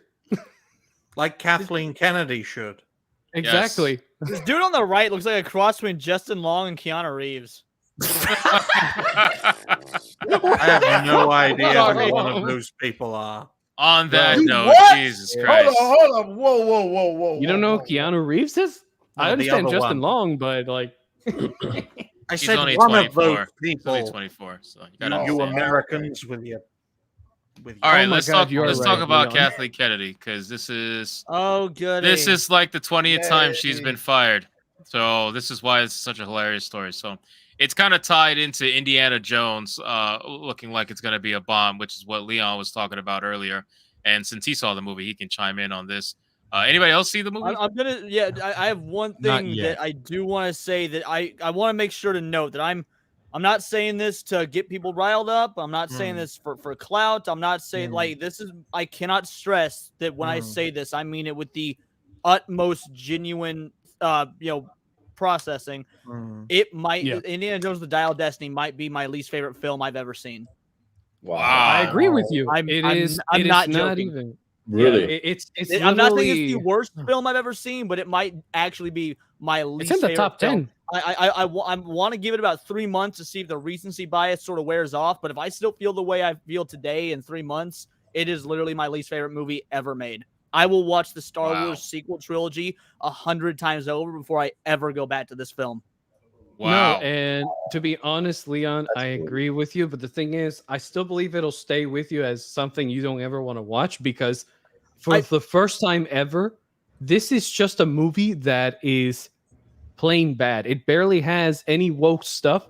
It's just very stupid decisions exactly correct. made too many times. It is genuinely less woke than the Star Wars prequels. It is bad. It commits the cardinal sin that a movie should never commit, and that is that it is boring. Minus the first 10 minutes and last 2 minutes, the entirety of the runtime, maybe two things made me angry, and the rest, I was just stone-faced watching it. It is a boring, bad movie.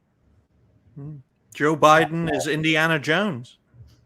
That's pretty I damn mean, accurate. seriously, he acts like fucking like he is. This is like I said earlier. This is the public humiliation of Harrison Ford, and they was well planned. I won't lie. And when I went to see this with my parents because they wanted to see it, they were okay. They liked the all the other movies, and when I asked my dad about it and my mom, we were having a discussion on the way back home, and they were like, yeah, I just feel like this movie has through way too many unnecessary scenes, and some of them felt even forced. And certain parts of it, like the first, at least the first half until the Phoebe Waller shows up and kind of drives it off the rails.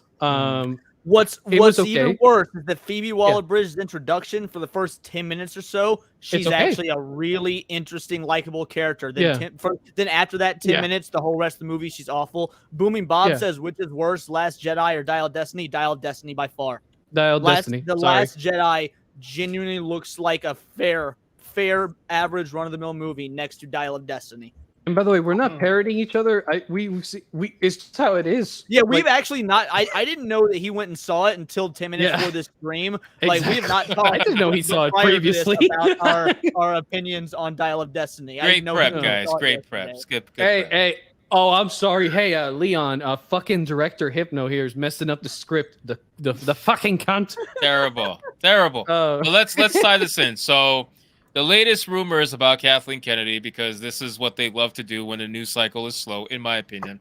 They love to talk about Kathleen Kennedy being fired because it's a desire that a lot of people have, right? I don't know why necessarily, and the reason why I say I don't know why It's not because I like Kathleen Kennedy or anything. Obviously, I don't. But the thing is, by removing her, they're just going to replace her with someone worse. It's going to be worse. I can guarantee you. So I think that absolutely.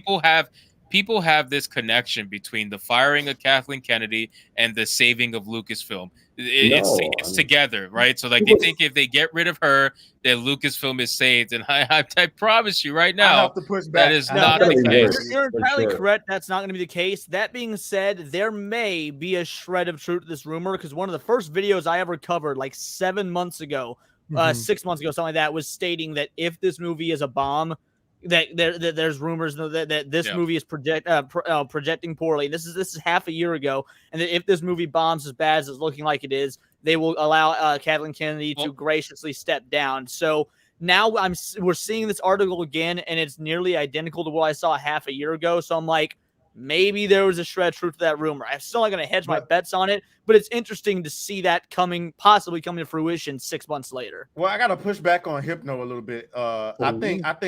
I think Hip might be a little jaded, and it's not for me. At least what I see from other people, it's not about her being. It's not about them replacing her with somebody who's going to do better. It's about the fact that the person who has ruined so many money princes, because that's what Star Wars, Indiana Jones, and I don't know about Willow should have been. No, which Willow were was not a money money princes. Willow was could a have niche been thing. if it had somebody. Willow could have been. No, I wouldn't say a big money printer, but it could have been a consistent. It would have been in the run up for It could have been good nostalgia bait. Willow would have been like Well, hold on, supernatural. hold on. It would have Let me been finish something what that I was made saying. people feel good to watch and made a fair amount of money. Yeah, Atreus wants to curse me out. Go ahead. No, I'm not. I'm not cursing you. I'm just saying. I think it's not about replacing her with somebody who's going to do better. Although people would love that. It's about a person who's responsible for such atrocities in the film industry being held accountable. And it's like this people clinging on to hope that there's actually people in the industry who want to actually bring good stuff. Not saying that Lucasfilm is going to get somebody good, but like this person that's fallen upwards can't continue to do this. And so I think people are clinging on to that hope. I don't think it's this hope that somebody else is going to come in and do better. But if that was the case, I feel like she would have been exited when she ruined Star Wars. Well, I feel like I also want to say about this, though, there are actually a few almost really good things about Dial of Destiny. And we can get into that a little bit after we get through some of this article. But I do want to point out there are some almost positives that I think are worth noting. Okay. Mads Mikkelsen being one of them. Into that. We'll get into that after, I guess.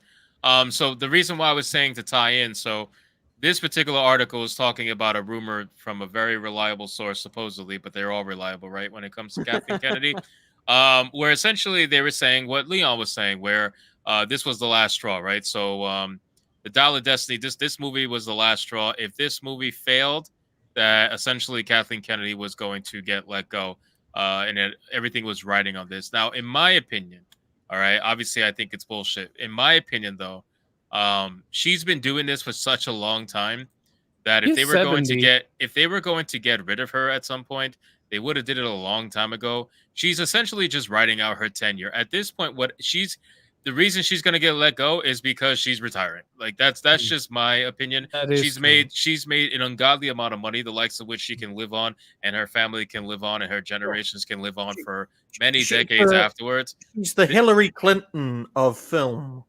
Yeah, actually, that's unfortunately, you're absolutely right. You're right, but I want you to be wrong. Like I want the rumor to be true, but I do think you're correct. Everybody wants that headline. This is what they want. They want Kathleen Kennedy fired from Lucasfilm without the question mark. That's what everybody's waiting for, that headline, and I really just don't think that's going to come because a lot of people. Again, let's read this. What does this say? You know that ending scene from Phantom Menace where everyone in freaking Naboo celebrates the fact that they beat the Separatists and everyone's just super happy. That's how the Star Wars community is going to feel when Kathleen leaves.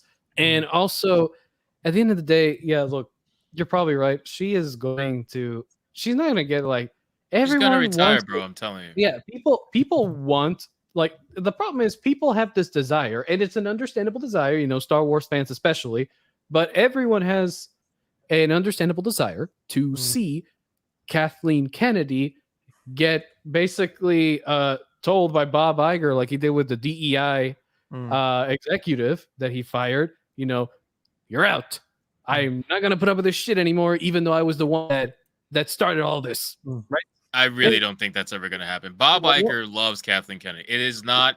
It's not going to happen. If it was going to happen, it would have happened a long time ago. It would have happened when they couldn't fan fund Reva's lightsaber. Like it would have happened ages ago. You know what I mean? Like there's so many. Why though? Why? Curious. Because the bubble hasn't bursted up into this point. I mean, yes, Star Wars when it came out, they were bad and people didn't like it. They still made billions of dollars.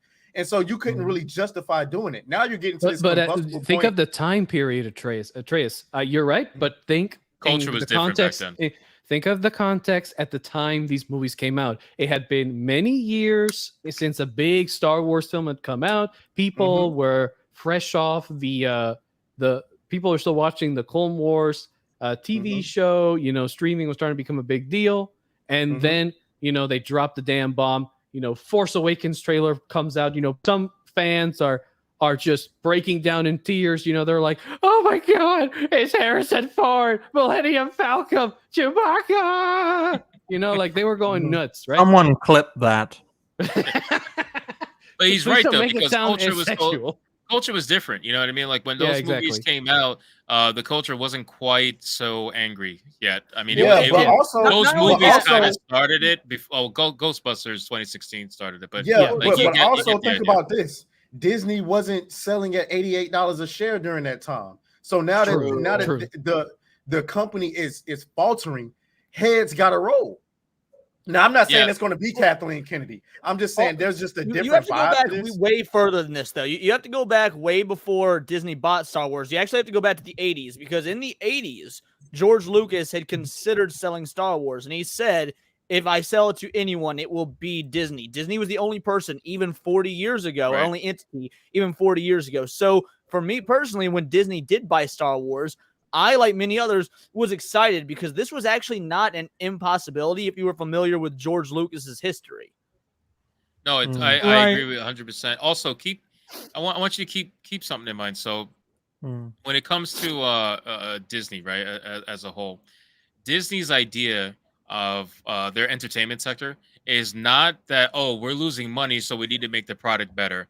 Their idea is, oh, we're losing money, so we need to make the product cheaper, so that we can kind of we know where we're at, right? We need to keep this because we can't double back on our ideology and where we've been for the last few years. So we need to make the product cheaper. This is why you got people like Bob Iger saying that the TV shows cost too much money, the movies cost too much money. There's been budget cuts everywhere, hardcore, especially in the CGI department. They've been cutting so much money because they're trying to make everything cheaper, so that if they're not making as much money, then they can make it more profitable. Yeah, well, they don't know how to do that. Deadpool had a $58 million budget. That's it. Think of superhero movies nowadays. Deadpool had a $58 million budget. Look at the Winnie the Pooh horror movie. It had like $100,000 budget. I said be cheap and good, not just cheap. It is good. It made money. I'm just saying. The problem with this. Oh no, go ahead. The only thing that I was going to say is I think a lot of us, when it comes to philosophies, like the only difference between me and Hypno, as far as the philosophy goes, or how we think this. Yeah, black. Damn, bro. Come on, you walked into that. You walked into that. I mean, Trace, finish, and then the bread take over after that. Go ahead, Trace. No, I'm saying that I think that there's some who think that this DEI, there's like this one entity overall, and people like me believe that there's like a conflicting agenda at each of these companies. I think there's people who want this diversity no matter what, and I think there's people who don't really care. They just want to make money, and I think they're fighting. But then there's other people who think, no, this is just embedded in their culture to the point where they're not going to change. And I think that's the difference between like someone who might think, oh no, there's no way Disney's ever going to fix this, versus somebody like me who thinks that it depends on who wins that corporate battle up there. If somebody like in my opinion, not Bob Iger, but Bob Chapek, if he would have got his way before getting fired, I think that he would have, or at least try to get more towards let's make money and let's stop pushing all this stuff, because he had to be forced to respond to Rob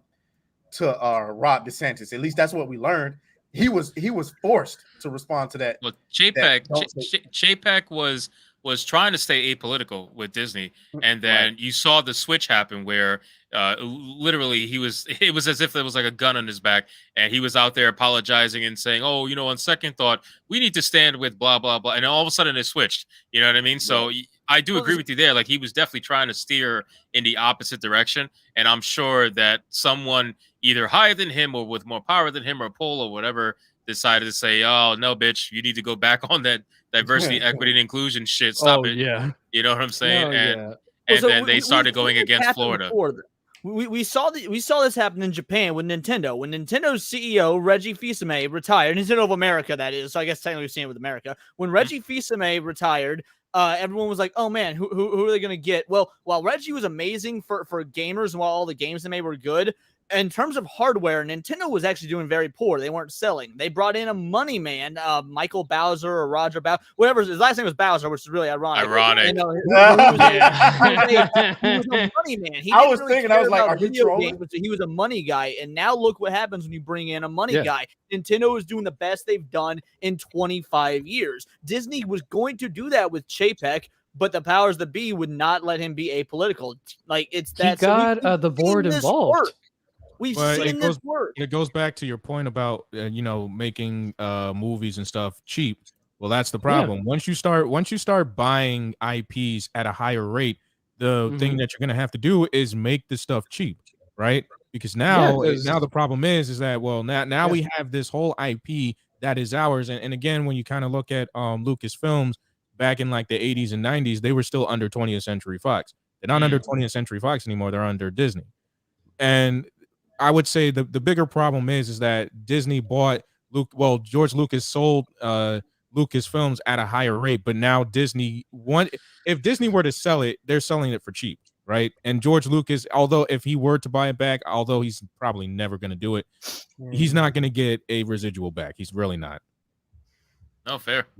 And I want to show this to you guys so at least you understand just how much those hype trailers for The Force Awakens really affected their stock prices back in the day. So it's from Google Finance, and I had to take away my mouse from this section because it's very hard to pinpoint this date.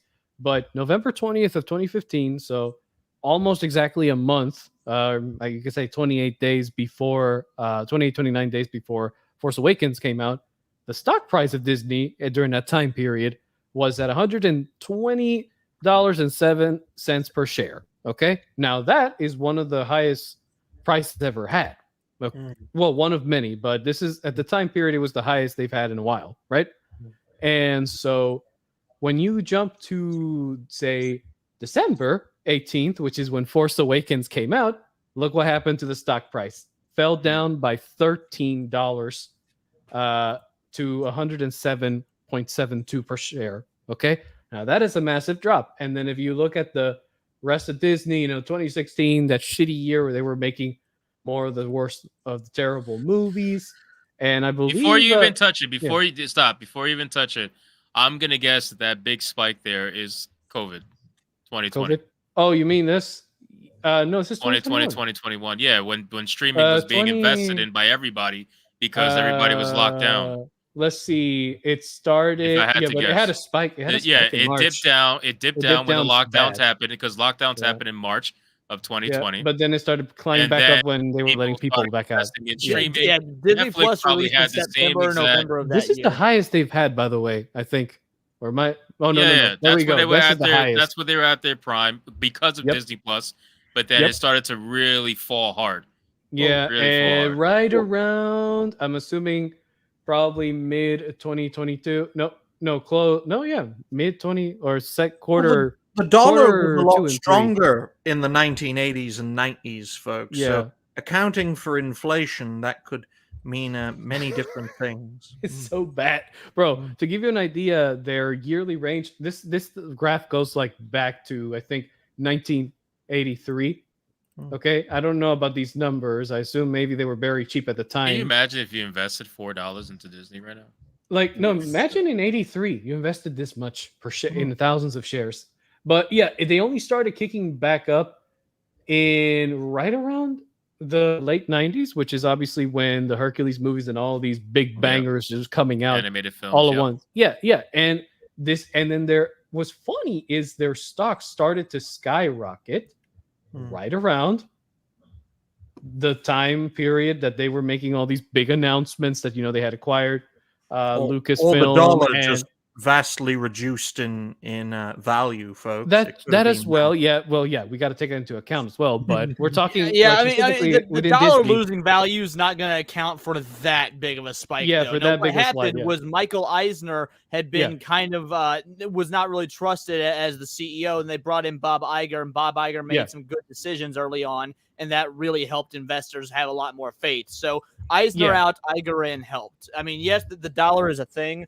But there's a change in leadership, and that it's mostly the leadership part that usually makes investors want to be like, oh, okay, there's some new blood this time.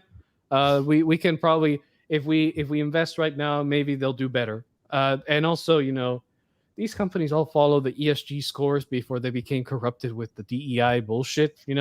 They well, that's real deep now. That's now we're getting deep. Now we're going. No. I'm just saying, like that's like in many major corporations, especially in the entertainment sector, DEI stuff is ingrained in them now to the point where I don't think there's ever any removing it. In my opinion. No, and I told my dad this. I told him, look, the second you let any activist, and I mean any, I don't care if you're from the far left, far right, the center, the bottom, or from outer space. I don't give a fuck. That's rough. Or the top. I don't give a fuck. I don't care what direction you're coming from, but I am gonna. But the second you let an activist inside your group or your organization, you are screwed. And I mean, if you let an activist into your organization, you know what? Get prepared, because one day you're gonna get bent over, and it ain't gonna be with no lube. Fucking raw. Yeah, but let's take activists out of the equation. Let's look at just Indiana Jones, for example. You and I both agreed it's not really that woke. It's just bad. It's that just terrible. In this case. So that's not really an outlier activist thing. That is, I mean, now it's an outlier. But for now, push back on that a little bit. I mean, Disney's problems, they started long time ago, and it's not just woke. Woke is one manifestation, is one facet. Exactly. One part of what's all wrong with Disney. They made multiple mistakes. How they treat their relationship with Pixar, always troubled, always problems. They try to fuck them over. Let's put it like their relationship with their customers as well. Yeah, Disney's biggest moneymaker. You do the production, you come up with the ideas, you develop the movies. Yeah, we're the distribution. So this is just the equivalent of EA and BioWare. Basically, kind of abusive relationship. Basically, God damn. And Disney, the college program, they claim they have a college program to help unprivileged households to get access to education. What it was just Hey, fuck you, man. Hey, look, chat. I just want to let you guys know, Hypno is telling us that people are going nuts with fireworks. So if you hear a bunch of fireworks exploding, if you hear explosions into my microphone. Please don't panic. There are no jihadis trying to fucking blow up Hypno. Okay, I'm not being slaughtered or anything. Don't you panic? There's no drive-bys going down outside your place. Wow. Oh, Jesus Christ. Pause. Bro. Jesus, they're going hard tonight. Let me read this paragraph real quick because it's pretty important. So there's two rumors that are out right now, which is interesting. There's the rumor that Kathleen. This is why I don't necessarily believe it.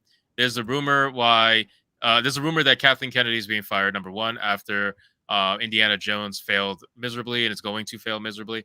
And the second rumor is apparently that all the recent Star Wars announcements have now been they're no longer happening, which is just insane to me. I don't believe any of this. I feel like this is just another Doomcock episode. I don't know who is the scoop. Nobody has said. I haven't found anything. Probably they're talking about Cameron, but look, they probably are gonna say, "Oh, it's what's his name, Cameron Pasha." But the thing is, like, I watched a live stream. I watched a Zach's Wednesday late night live stream where they actually brought in Cameron, and surprisingly enough, he made it very clear, like it's common knowledge amongst the group, if you will, that if you do enough fuck ups, I don't care, how much dirty information you have on the executives, or if or if their relatives or whatnot, it doesn't matter how much leverage you have. If you screw up enough, and then you tick one of those patient boxes that the CEO has, and you make him blow up, like he's pissed off, he's had enough, he's already stressed out with the drama going on at the company, he'll fire you straight up. Because, as Cameron said, the reason the DEI executive from Disney got fired is because she literally went up to his office and demanded him to basically keep the status quo with the whole DEI bullshit, that there wasn't enough, and that her demands for having more inclusivity were not being met, and that he should do it, because if he doesn't, she's gonna leave. And he took her up on her offer and said, okay, get the fuck out, you're fired. Yep. Let's read this line really quick. This is the update. So apparently there's been an update at the time of whatever this article was written. So it says Hollywood writer and producer Cameron Pasha, so I'm assuming this is the person who leaked this, who said The Acolyte is canceled, contacted his Lucasfilm source, codenamed Sparrow, who said Sparrow couldn't confirm Kathleen Kennedy has been let go, said Leslie Headland has been wiped from the Lucasfilm system, said Kathleen Kennedy's Lucasfilm email account has been deactivated and suspended, said Kathleen Kennedy's schedule has been blocked off by Disney for 2 weeks, said Kennedy has been put on a 2-week paid leave of absence, said Disney executives visited the Lucasfilm offices and took tours of everything. So that's where the story is currently at right now. So apparently, according to this Sparrow person, Kathleen Kennedy essentially is on a paid leave. This is Doomcock's source, by the way. It is. I know it is. Sparrow is his. He's his Sparrow is the character in the corner. Like I want to be very clear. I actually like fucking shadow broker of Disney. I like Doomcock, but bro, like when the news cycle is slow, it's always Kathleen Kennedy fired. Lucasfilm is being bought by George Lucas again. Like it's always the same shit. But wait a minute. The original source from where it came from, it started trending on Twitter, and then Doomcock claims that he asked Cameron Pashoff about it, and Cameron Pashoff had already been, I guess, reaching out to his quote unquote source about whether it happened or not. That's why he said he couldn't confirm that it happened. So I just wanted to be clear. I don't think this came from these two guys. Now, a supervillain is Atreus is Doomcock confirmed, basically. Well, no. Well, I was literally just about to say. Now, I've been burned by listening to Doomcock before, but I kind of like keep my ear to the ground for all of the sources, and even listening to them, I'm like, I don't know, bro. Like you say, The Acolyte is canceled, but they keep casting new motherfuckers to do it. So I'm like as soon as, I mean, you say The Acolyte is canceled. They just fucking casted a trainee to do it. Hypno, stop Randy Demon, man. Randy Demon. All right, put that counter up. Bro, look, I'm gonna be honest with you. With Doomcock, man, like he kind of reminds me of like what happens if you combine like the conspiracy of what's the Harrison Ford movie where he's the doctor that has to run away from the FBI. It's definitely hyped up video. It's a mix of The Fugitive and then the conspiracy theories of freaking Jason Bourne movies. It's just like it's all like okay. It's for the show. It's for the show, which is fine. I mean, it's a great show, but that's the thing. Like people need to realize like there's certain things that are obviously for show, and there's certain things that very well may be true. But if you constantly see the same rumor every month for like 2 years now pop up, chances are it's probably for the show. You know what I mean? The reality that people don't want to acknowledge is that Batgirl getting canceled was a fluke. Batgirl getting canceled was a fluke. Do not get used to that happening. These shitty productions are all still coming out once in a blue moon. Something will get canceled. Just because Batgirl is canceled doesn't mean that fucking Star Wars is going to get canceled. It's not happening. Well, what I was going to say was that he's so. I mean, at least for the first time, like the first time I discovered him was during the She-Hulk situation. So I kind of put the reason why I started late to the party, and it's like I never heard of the dude until the She-Hulk situation happened. So where I put the two and two together was that, okay, obviously this guy is making some type of wave in the industry that the fucking Disney execs know who he is. And then on top of that, there was the Indiana Jones situation. He was the first person I heard say that there was multiple endings with Indiana Jones, and that they were trying to replace him. Where here we are, like months later, and that's exactly what happened. So I think that's no, that's actually not what happened. That's not how the so no, I'm not saying that's what happened in the movie. I'm saying so that because there was a few details that I left out because I didn't want to get long-winded. But the John Williams situation happened with the video with John Williams was recorded saying, yeah, we got another ending we got to shoot, and then it came out they were saying that, oh, John Williams was mistaken, but then we found out that there was actually there were multiple endings. Then there was the James Mangold situation on Twitter saying, hey, nobody's replacing Indiana Jones. But the way that he said that, we learned at the end that, he kind of picks up the hat and they kind of want to do more with Helena, or whatever her name is, Helena Shaw.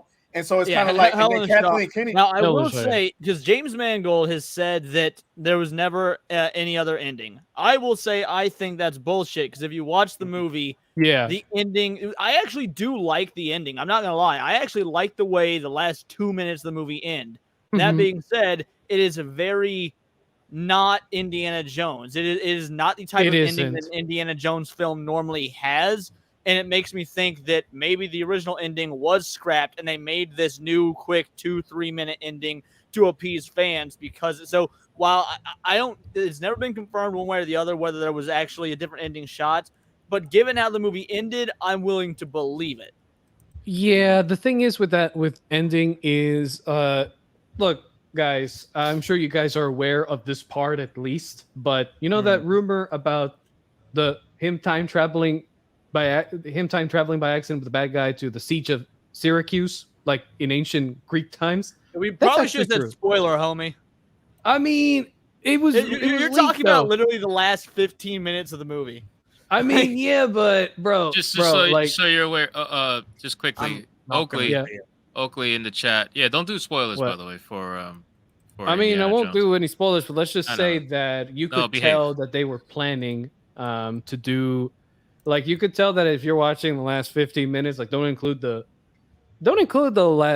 final 2 minutes, just that whole 15-minute sequence. Okay, you can tell that the original ending they were gonna do was probably more decent, but the thing is, they probably didn't flesh it out properly enough to where audiences were like, "Oh, okay, I feel like this is great." I'll disagree with you. I do think that they changed the ending. Also, Oakley. Yeah, they did change it. That's what I'm trying to say. I definitely get what you're saying here, but my thought process is just because you say something is unconfirmed doesn't mean grifting on it to your viewers month after month is ethical. Like as someone who does my own nerdy news channel, I try every single time I make a video, I go out of my way to make sure that, hey, this is the news, things are subject to change, but it's always a different story. I don't ever fall back on going to Old Faithful unless, there's legitimate new developments in the story, as opposed to saying the same story over and over with a couple modified names or reasonings. No, that's not true at all. Because Bud Light and Target is factual information. Bud Light. And the news cycle was very fast. Hypno does. It was factual information, and the news cycle was moving very quickly. So it's not my fault that I kept up with it. All right. Producing factory. You're an excellent example. Every time you made a Target or a Bud Light video, it added something new to the story, as opposed to the Doomcock method of let's just regurgitate. So we got to report on that. It was funny though. Like, that's 100% true though. I was terrified at the time, Woods. I could have lost my beard. God, that was so good. Really? That was so good. Very similar video. It would be so amazing. Like, I'd pop on an episode of Tim Pool and they'd start talking about something. I'd be like, well, fucking Hypno already covered this. I know this shit already. It was great. Yeah, I was on it. Boy. White on rice, man. White on rice. But just for Oakley, real quick. Nobody's saying we don't like Doomcock. I've said many times. I like Doomcock. That's fine. If you don't like Doomcock, it's fine. I actually like Doomcock. I like his presentation. I think it's cool. It's interesting. It's different. I'm very much into that kind of stuff. I just feel like if you're going to grift on something, just it's not factual at this point. Like if I grift on Bud Light and I talk about how their stock has fallen again from last week, it's factual information. You know what I mean? Am I grifting? Yeah. Absolutely. But it's factual information. It did happen. It's real, and that it's a news story. Like Kathleen Kennedy's not fired, bro. Like that's not happening anytime soon. No, she's and not this getting is like the 24th time she's been fired in a year or two. Like it's not.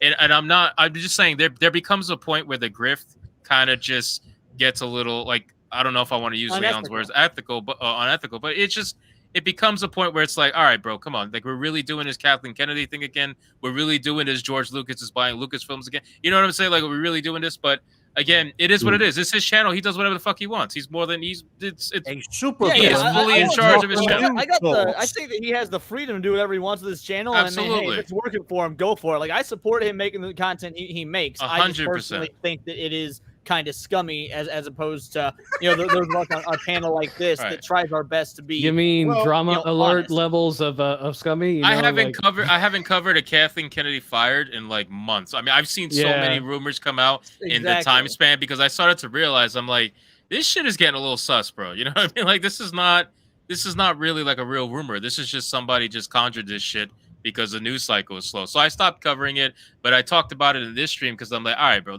this is like when it's getting ridiculous, you know? So Kathleen Kennedy retiring from Lucasfilm could be a more convincing. I would believe that. If I saw that headline, I would probably jump at it because I would 100% believe she's going to retire. I mean, she's getting old. She made all the money in the world. Like I would believe she's retiring for sure. Well, here's what I would say about as Doomcock. You're right. If you're going to grift on it, there has to be something that people can go back on besides your sources that they can. Right. Okay, there's a little credence to what he's saying. What I think he should do is he should probably okay, listen, I can't really substantiate this right now, so I'm going to only report this to my Patreon members. And if it happens to come out and be true, me and all my Patreon members can say, hey, we was on this before everybody. Look, here's the proof. But if you Oakley Vandal did follow up, by the way, and I think that he did clarify a good way. He says that he doesn't believe everything that comes out of his mouth. He just enjoys the shtick here and there, and that's totally you're definitely a smart enough viewer not to believe everything, Dan. But the problem is a lot of Doomcock viewers genuinely believe everything he says, and I think that's part of the problem. So good on you for being an intelligent Doomcock viewer. And not only that though, you have a lot of companies like Bounding, they'll do articles based off what Doomcock says, and you got to realize that probably 90% of the shit's a little sus. Like it's clear he puts on a great show. I love the show. Again, I want to reiterate that it's not for everybody. I'm just into that kind of weird shit, right? But it comes to a point where it kind of like Dragon Slayer says, he's like the TMZ of culture entertainment, where it's like, maybe you'll get a hit every now and then where it's factual, but for the most part, it's kind of like just really strong headlines, right? Really strong headlines, really strong. Every single one of us for a solid decade and a half believed that Britney Spears was like the worst thing to ever happen. Now we've got factual information, and we're like, oh shit, Britney Spears was never that bad. Like once the real information comes out, it has realigned the last decade and a half of our thought process. She's crazy. And finally, I mean, we have to acknowledge something we haven't spoken about so far, but it's like we need to address the elephant in the room. Kathleen Kennedy is not going to get fired because she was placed there. She was put there to do exactly what she is currently doing. For them, it's a success. That's what people need to understand. Disney is not afraid of what's happening, or they don't tell me they didn't know that this is probably they haven't calculated such a loss, but they knew that it would hurt. I don't know, Coach. There's never been a Star Wars movie that lost money before then Solo happened. I don't think Disney ever accounted for something like that. Guys, we have to get out of the concept that Hollywood is still Hollywood like it used to be in the 70s, where movie making was also about money making. It's not. Okay, fair enough. Because of what you're saying is they're okay with losing money as long as they keep pushing that's their mission. That's their mission. But see, Coach, that's what I was pushing back on. Let Coach finish one at a time. Go. They want to restructure all of these companies because all of these media outlets are bringing out the same content, right? We've realized that. And all of these companies that are bringing out the same content are losing money because of that content. But all these people, it's, when you look at Disney, what has been changed behind the curtains over the last couple of years, but behind the scenes, all these marketing new professors that came in, all these new people that came in, they were placed there. They were put there, like Kathleen Kennedy and like with the other companies as well. And their mission is to destroy old heroes, replace attractive women with brunette, short-haired, apologies to God, right? And not like really beautiful creatures, and kind of, you know, deconstruct everything that we knew about the lore, about mythology. This is a preconceived plan. So for them, it's successful because it's exactly achieving what they had in mind a couple of years ago when they started this whole mess. So I'm not sure when she's gonna go anywhere soon. It really depends, like how much we protest, how much we boycott these products, how much we go out of our way to not give them any type of money, right? The same thing that happened to Bud Light and Target and anything else. Everybody who's, you know, familiar with the Hypnotic channel knows exactly what I'm talking about. So, well, no, yeah. I mean, to MC, well, the coach's point, well, that's why we're having the strikes. If you're keeping up with the WGA strikes, a lot of the companies don't even want to come to the table with the writers anymore, right? Mainly because it's just like, well, all this stuff that we're pushing out is not making this money. And again, it's the guys in the suits. They're just like, well, if we come to but if they come to a consensus, which again, they're kind of extending, which they kind of did today, they kind of came to a consensus because their contract ends on July 12th. But to them, it's more or less like, okay, we have a problem here. For the last few years, we've hired all these writers that are considerably activists, but they're not making us money at all. So basically what they're trying to do now is trying to weed all of them out. Who's really going to stick to, you know, actually doing actual content. But the problem here is that, well, the companies already took the money and they're already invested in all these other bigger corporations. And now what you're kind of dealing with is that now that you have too many of these people that are, you know, making these terrible movies and TV shows and using all of these IPs that have made money over the years, now the bigger problem is, okay, we're not making money. So now it's either us or them, and it's going to be them at the end of the day. Yeah. And you know, you're right. Cameron said that exact he said exactly what you said, Red. Actually, he said that the reason why you know, fan bases keep getting more frustrated for why they keep making all these woke products is because you literally have all these projects that were approved at a time where the DEI was at its strongest. Okay, and these contracts were already planned out and signed, and everyone's locked in basically on the damn train ride, and you can't jump ship unless you try to break the engines basically. And so when these projects all come out like an assembly line of shit, it's because this is one out of many trains of that same assembly line that are coming at you at high speed. And until we go through the shit train of what they now consider to be their biggest mistake ever, we will not get decent movies from them. So we're talking about maybe for the projects that are going to be initiated for, you know, 2024 and beyond. Okay, we might see some decent projects that will come out in 4 to 5 years later.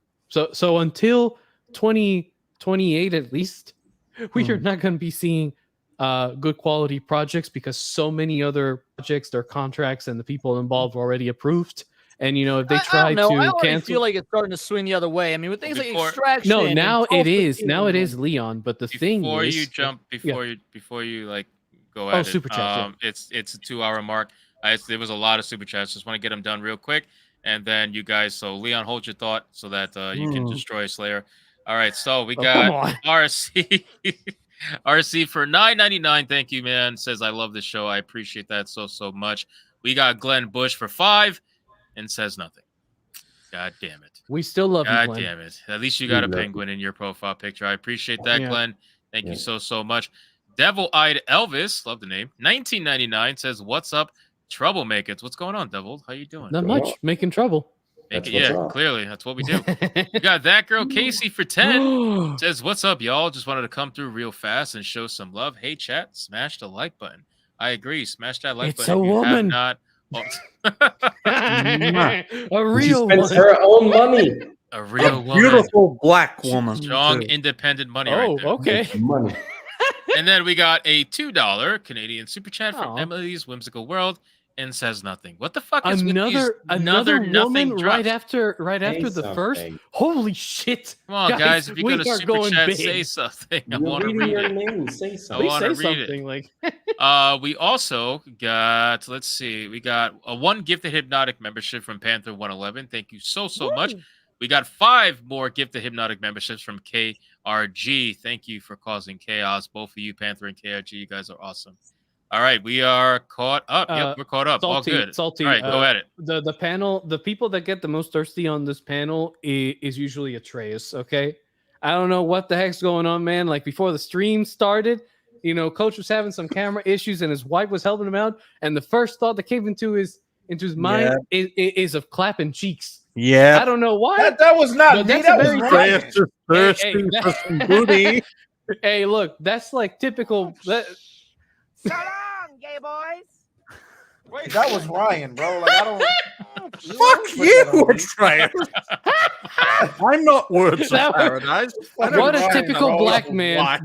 throwing shade back at the white man. Of fucking course, bro. Where's my race? Hold on, where's my race card, bro? Because I gotta redo it and everything. Where's my fucking Nah, you gotta pull out the racist black person card, bro. That one. Hold up. Wait a minute. Something ain't right. I will defend You gotta pull myself, out the Atreus. black racist card, dude. I Bro, will where'd you defend get a golf myself. club? Yo, Atreus froze in his attempt to find the race card. Fuck. He He's bugged an out. English guy. Of course he has a golf club at home. Not good. But I Leon, use just time real magic, quick. folks. I'm a Leon, grand. by the way, what were you going to All say? right, 'Cause so I don't even Leon, know go what the heck for I was it. going to Leon. say. You go ahead and say it. Because you were saying how starting around 2024, about 4 to 5 years after that, we're going to start getting good stuff again. But no, I think we're already getting good stuff between, again, things like Extraction. We've had, Cobra Kai has been non-woke. We've got Tulsa King. We've had, what's that show about Montana that people love? Cobra Those Kai seem to actually be made low fun of the budget. woke, Those seem which to be was like even better. more. Okay, so yeah, you're right, but what you're talking about more is sort of what we call like the good old silver screen or the good old undergrounds that at least that part of Hollywood, if you will. My magic. His OBS is down, guys. Don't worry, he'll be back. That stuff would have been underground 3 or 4 years ago, but I mean, we're seeing so much of it in the last 6 months to a year that I genuinely think that we're already on the upswing. I don't know if I would call it underground anymore. No, it's not underground anymore. But what I'm trying to point out, at least I guess, so we get some context here, is the reason why the now, Atreus. Really, you had to put me under the black man's about to pull out the race card, man. Bro, Where's take some your race consideration card, for your Atreus? white dragon brother, okay? God damn it. Okay, Right well, anyway. here. Anyway, sorry for the micro racism. It comes out of nowhere. At least for the streams, okay? Normally in real life, I'm actually pretty nice, but sorry guys. I like On how stream- Atreus is about to invade Australia over here.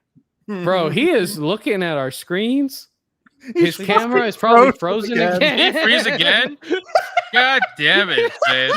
Look at His my camera's hand, frozen my again. jazz hand. He's I just got a notification on my phone saying he went live on Bro. Kick again, so I think it's happening on his for all of his stuff. So Oh god. Well, let me get back, bro. I can't even okay.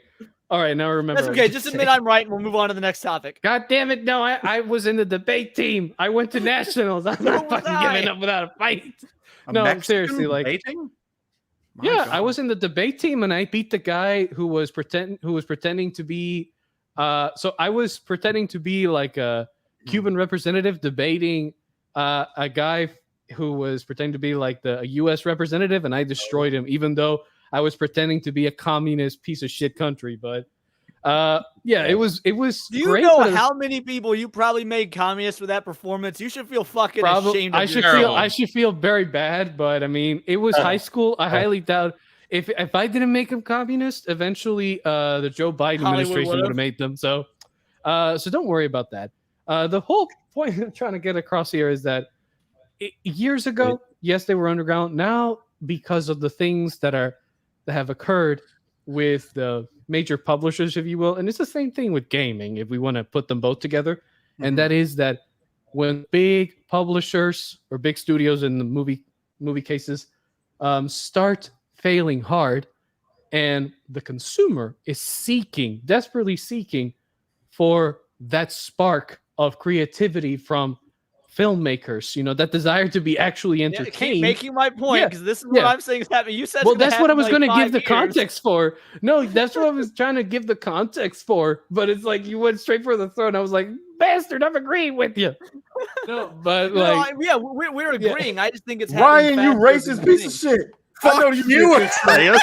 I know you did this shit. Where's your race card? White your race card. I know what did he say? What happened?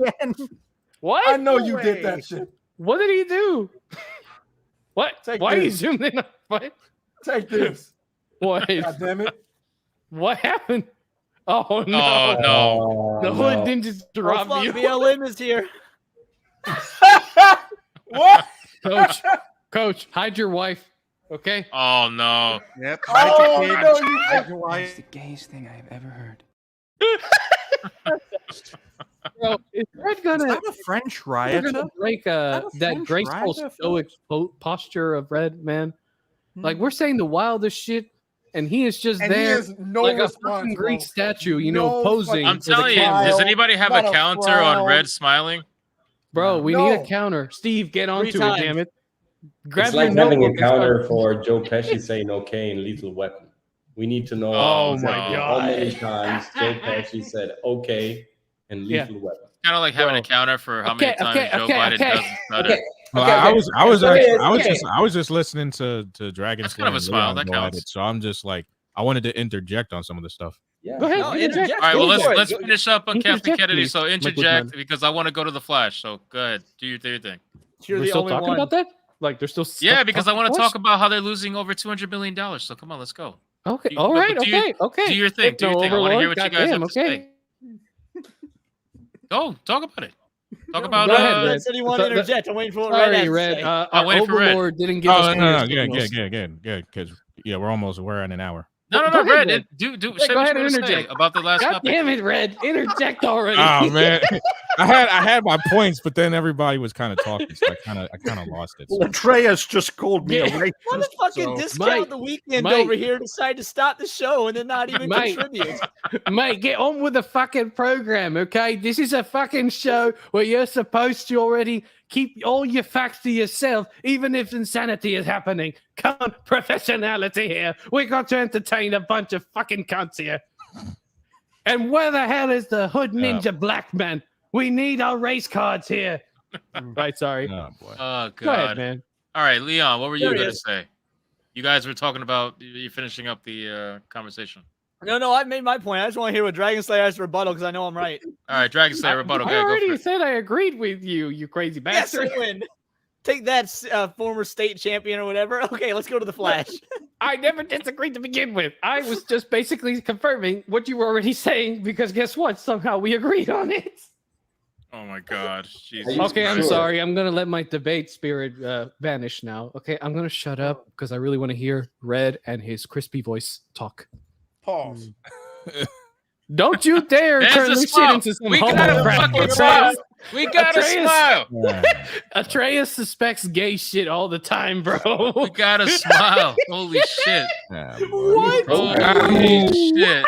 I mean, to a certain extent, I kind of get what Leon's saying. I guess we are kind of seeing a resurgence with like I would say like Super Mario Bros. Is like the greatest resurgence of like actual entertainment, but I guess it would fall under the hands of those who are actually going to be a part of that. Okay, we need an actual resurgence of like actual entertainment. And again, Hollywood is still under that like boot of like, we still have like a message that we're trying to get out there. I think that they're in too deep with, again, way too many suits and corporations that already signed off on.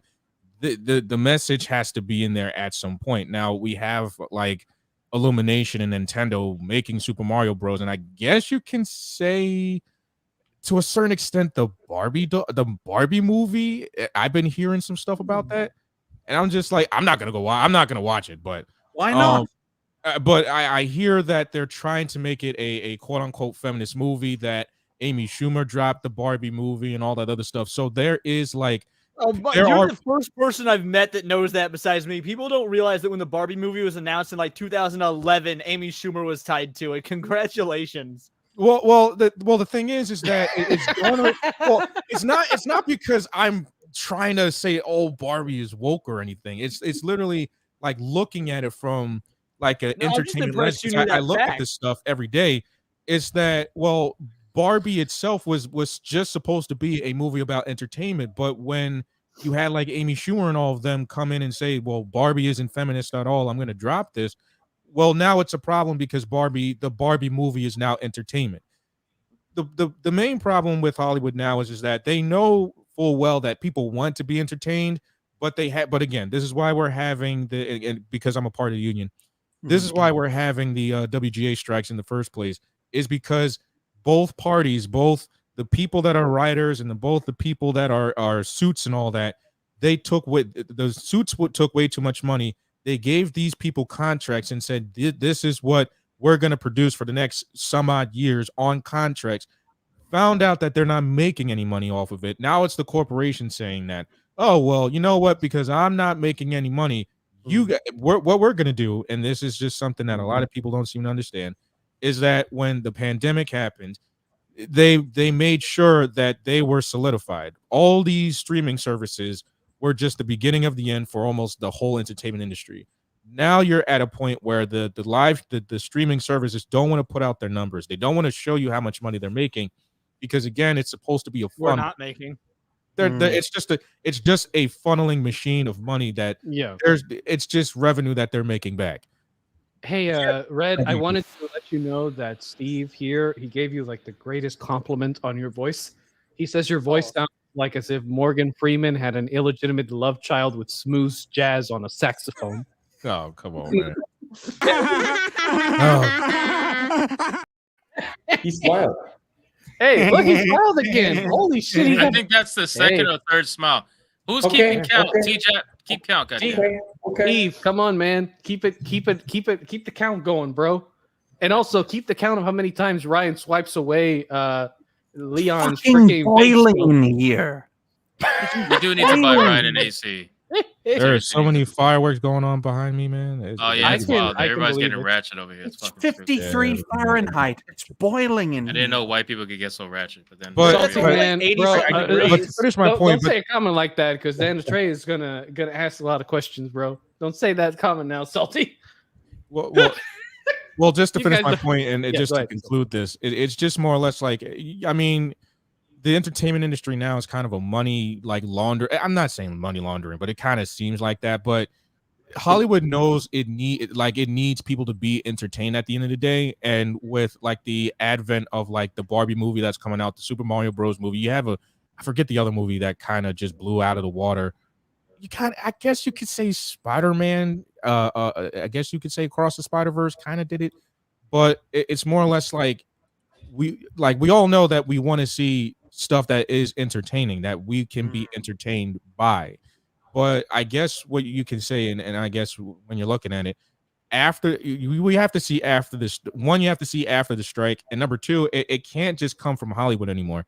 It has to come from the people now. Like I've been saying, like Hollywood has already made its bed and is now lying in it. They have their own algorithm, and again, they get federal funding. So like you're gonna. Even if the strike ends or continues, you're still going to see quote unquote woke stuff, because again, in order to get that money, they have to cater to like the federal government. You know what I'm saying? So there is that. So that's the end of my rant on that. Oh, fair enough. Good information from someone deep in the deep in the business, deep in the machine. Exactly. Deep in the machine. Well, we got two people technically deep in the machine, because Coach is an acting coach.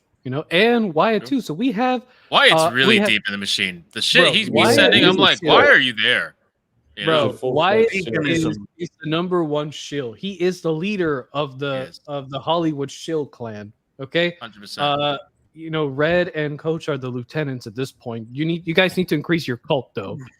Jerry, you're 100% right. We don't talk about it because there's no reason to. The movie. We don't is, talk about Blariel garbage. anymore. Nobody gives a shit about Blariel. It was expected to be garbage. It ended up being And it was garbage, garbage. and it's just going to go in the wind like every other live-action remake for the most part. Oh, Disney yes, sir. does. So. It's gonna be gone with the wind, All right, and nobody's gonna talk about it. Let's jump on this because this is pretty hilarious, and it goes. It's extra funny because James Gunn was so confident. James Gunn was so confident. Oh, yeah, The Flash he was was. going to do immense money.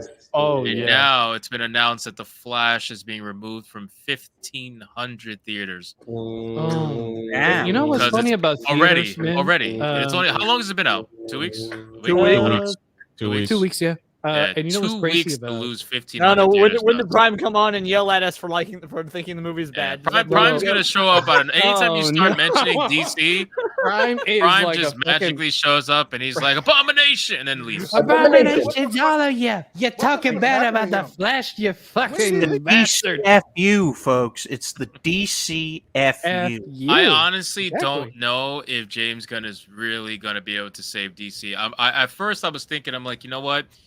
Maybe, but then it's very clear that moviegoers just don't give a fuck about DC. Not to the level. Name a of- shared of universe Marvel. franchise that people give a fuck about nowadays. It's not No just one. James Just Gunn don't care. DC.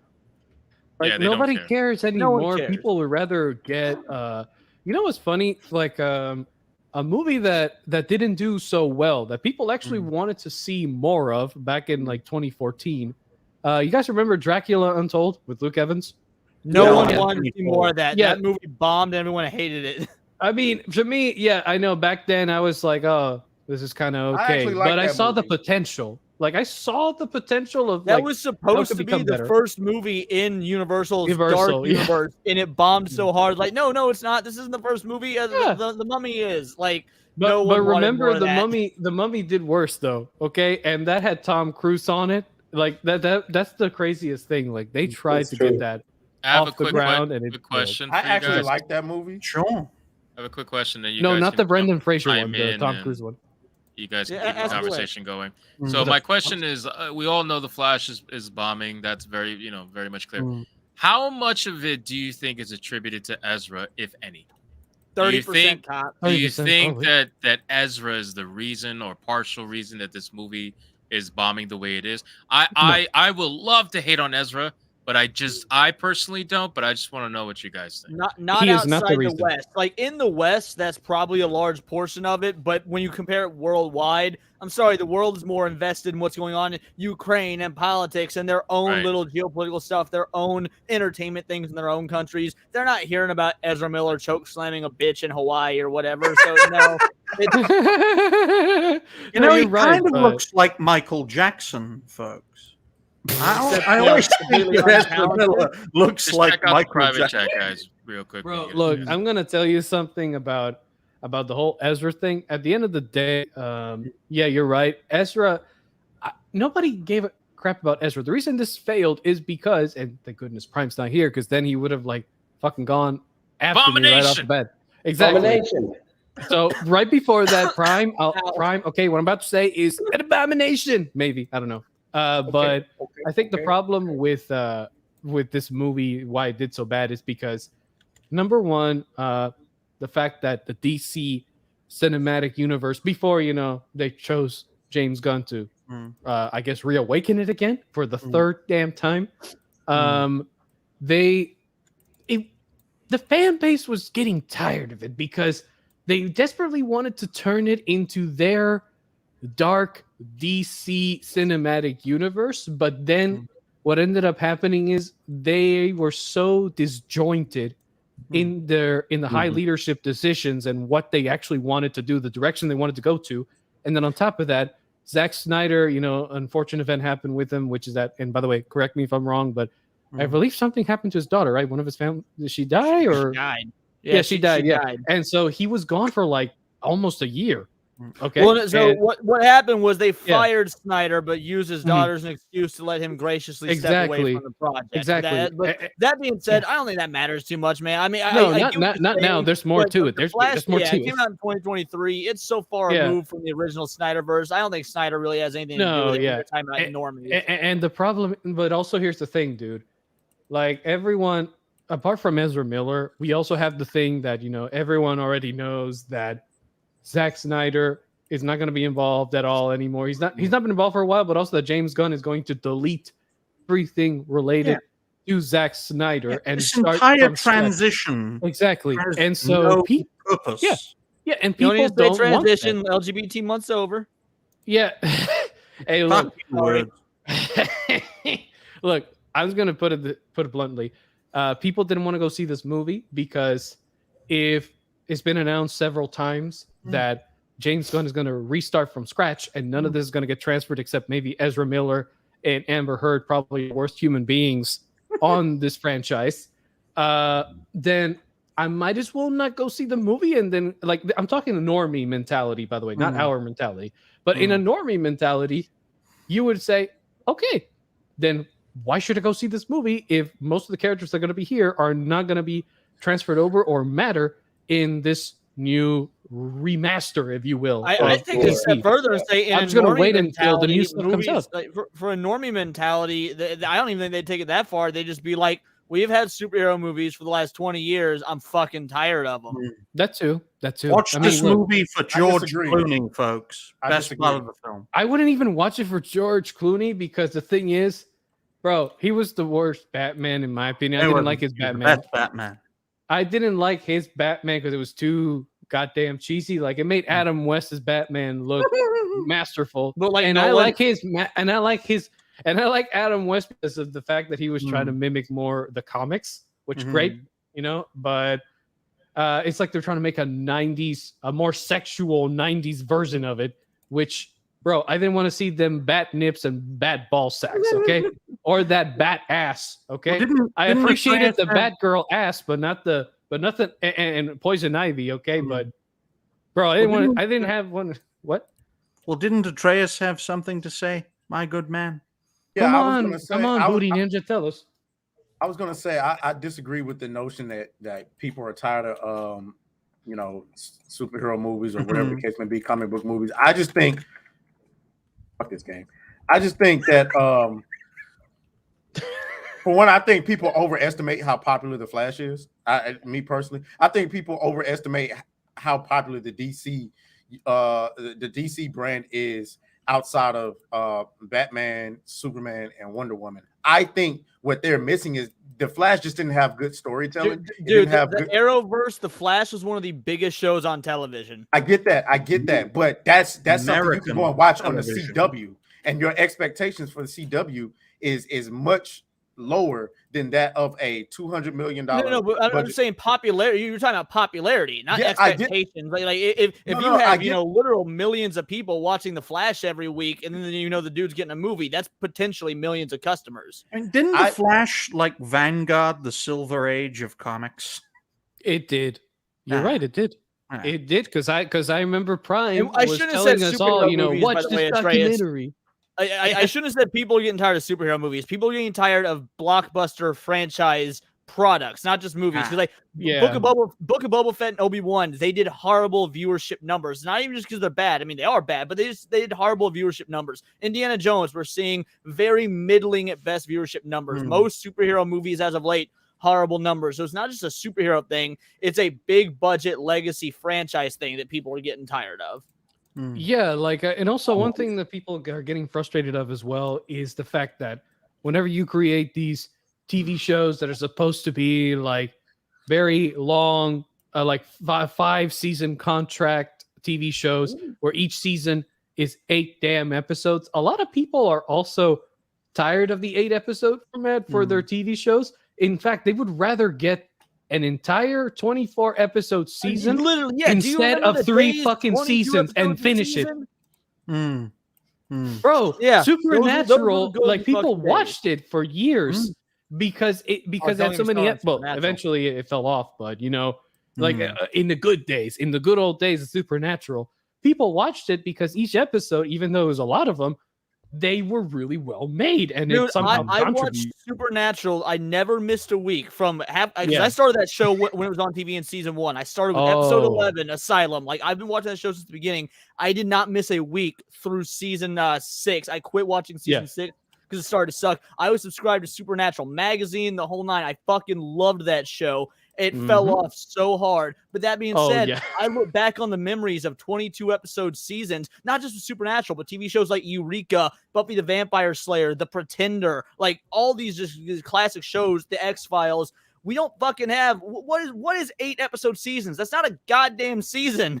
No, it's a that movie. is basically 8 episodes. If you were to do shit weekly, is 2 months. 2 months is not a fucking season. It's like anime. It's like anime seasons with 13 or 12 episodes. People are getting fucking tired of production that studios. makes sense because anime rotates the rotation every. They do it 4 times a year. You know that some anime. You know that some animes.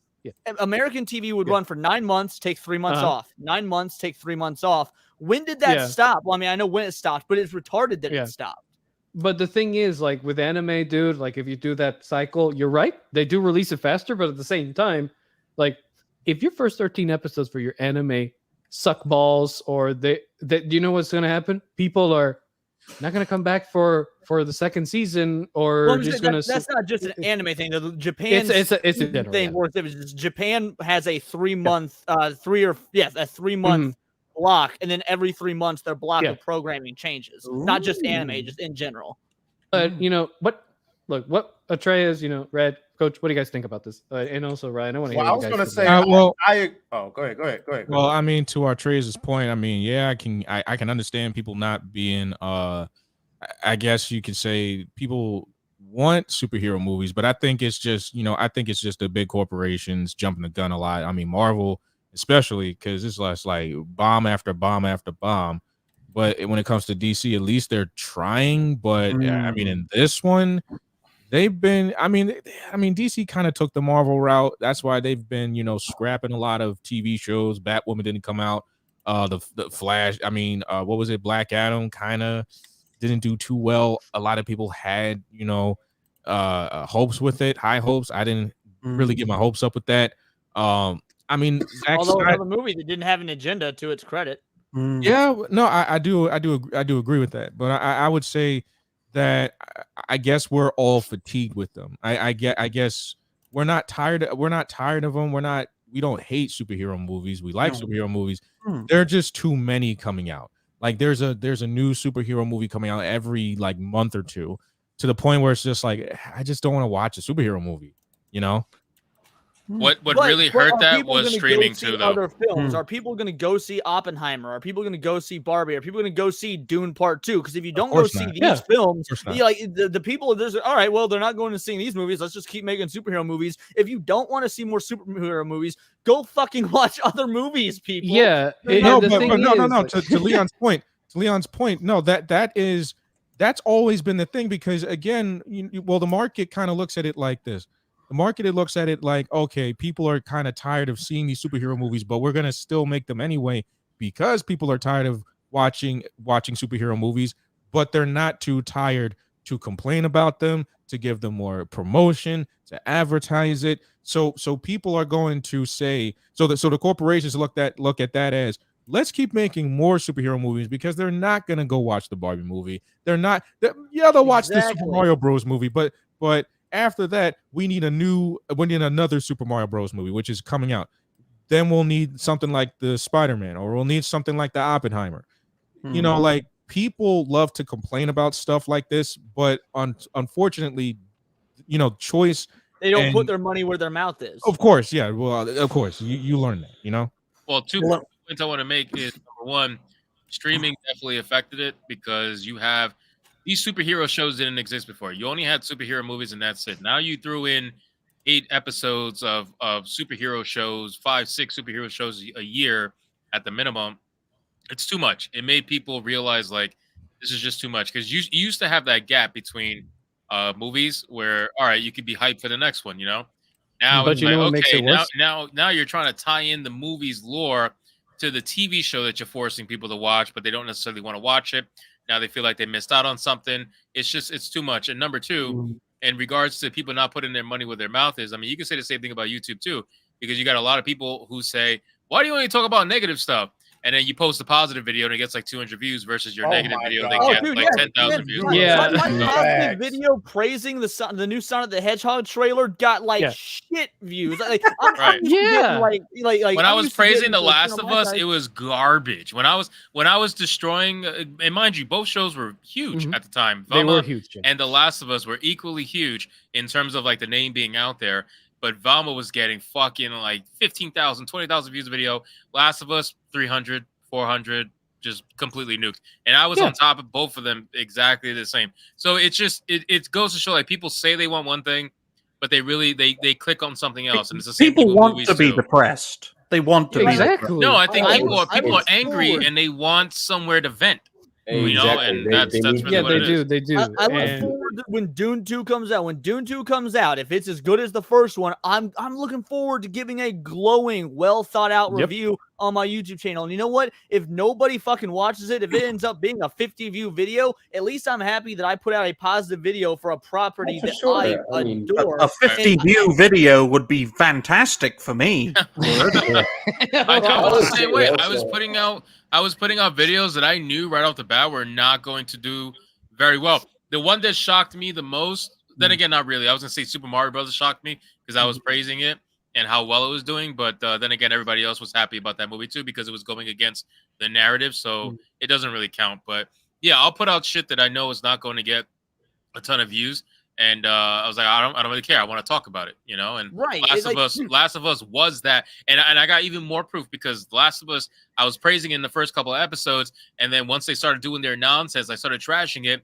Guess which videos started doing very well? The one where you're the one Mario you're Bros. Movie review. I dressed up in full Mario cosplay, gave this fun banging review, and the review didn't do shit for views. But literally the next day, Tim Pool started calling it woke. So I made a video talking trash on Tim Pool claiming the movie. That video with me talking trash, of course, did great views. But the actual positive review, where I went full on in Mario cosplay and everything, didn't do shit. I was legitimately annoyed by that because I'm like, I want to be positive on my channel. I really do. Nerd news does not have to be negative. It sucks that nerdy news is so negative. And you know the craziest part? You know, for me, for example, okay, I give before my Peter Pan review came out, I was just giving you could say a average type of criticism on Star Wars, on the Mandalorian season episodes, like the latest one. You know, and if you watch them, basically, it's just, I'm not really shitting on them hardcore. I'm just basically saying, hey, you know, there's these good sections, but these other sections are terrible, you know, such and such rating. You know, I'm done with Star Wars. Fuck the Kennedy Witch. #fire the Kennedy Witch. And to be fair, you shit on Rings of Power hardcore. I've watched some of your old videos. Bro, you shit on Rings of Power hardcore. Oh, no. And when season 2 comes out, I don't give a fuck if YouTube gives me people that have the attention span of 6 minutes. And, you know, they say for some reason in the analytics that my average view duration, even after several months, is only 6 minutes on a 23-minute video when the graph says otherwise. I don't give a fuck. I'm going to shit on it hard because I want to be honest. I wish my viewership average was 6 minutes per video. I'd be making bank. You make short videos, so you will be making. Yeah, they're about 6 minutes long, Dragon. But seriously, what's crazy is the second I make the Peter Pan review, almost 1,000 views right off the bat. Then I make the Cleopatra show review, and I'm like, you know, oh God, I don't want to actually go through the effort of reviewing every episode. I'm gonna shit on it. I'm gonna make a few extra points. I'm gonna release this video and then move the fuck on. And a month later, 6.3K views, and I'm like, bro, where the fuck? And then I talk about Demolition Man and how epic it is, you know, the goofy stuff in it. And a month later, it's like a 700 some views. Yeah, and then Little Mermaid, you know, I shit on it but I say it's an okay, it's just a copy paste. I don't go hard on shitting on it. I just say, you know, don't go see it. It's a literal soulless copy paste. 650 views 3 weeks later. And now I actually review a bad movie for Uwe Boll, and you know, the worst fucking director to ever exist in Germany. Okay, he makes Nazi people look nice by comparison. The people who are the directors for Nazi propaganda films are actually better directors. Bro, look, I swear the propaganda directors were better than him. Well, they were female. I full on shit on this movie. Go hardcore on it. Do like funny clips and everything. I endured the copyright system bullshit, and YouTube recommends that video to one channel's video that went viral, but it has very low amount of subscribers compared to the amount of people that saw the video, but it's a 12-year-old video. And another one is recommending it on a high subscriber count channel on a video that obviously has 33,000 views that came out 3 months ago, which obviously is a failure video. Yeah. And then people are like, oh, you guys complain about YouTube, so, being fucking suppressing on you. Well, guess what? It's because of that. We look at our data, and it's telling us the opposite of what YouTube is telling us. Channel suppression exists, folks. Don't listen to Words of Paradise. He's a channel suppression denier. I'm not a channel suppression denier. I just think that people you believe in channel suppression, Words. People are not doing responsibility for their own mid content. People need to stop worrying about channel suppression and just get good. No. Listen to that, Atreus. He's being racist to you now as well. I'm not, when I throw a fit about, my Mario review didn't do good. Well, maybe I didn't do a good enough review. Atreus is good because he has to change the settings so he can win the game.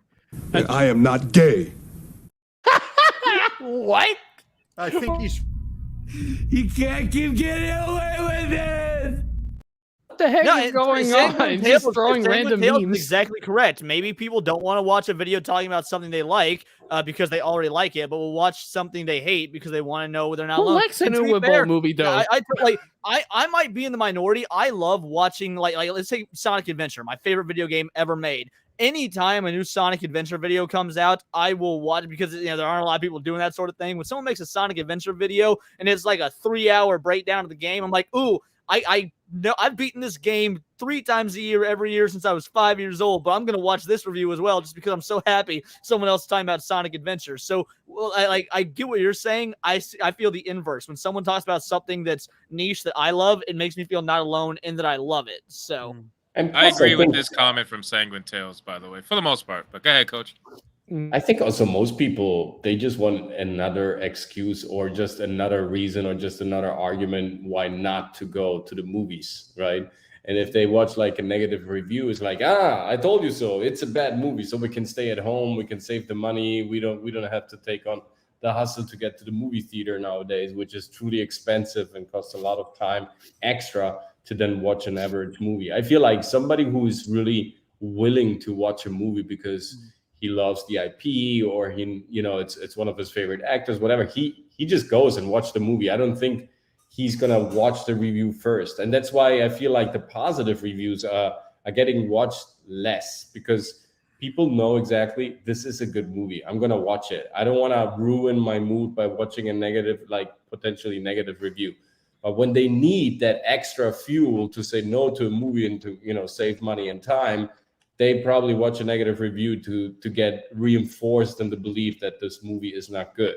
And so I'm trying to do over here at the studio is, I always say this, right? It's not about, I can vent my frustration for the love of God. I can do it thanks to Hypno every Saturday. I get my catharsis there. I can clean myself and detoxify from this bad content.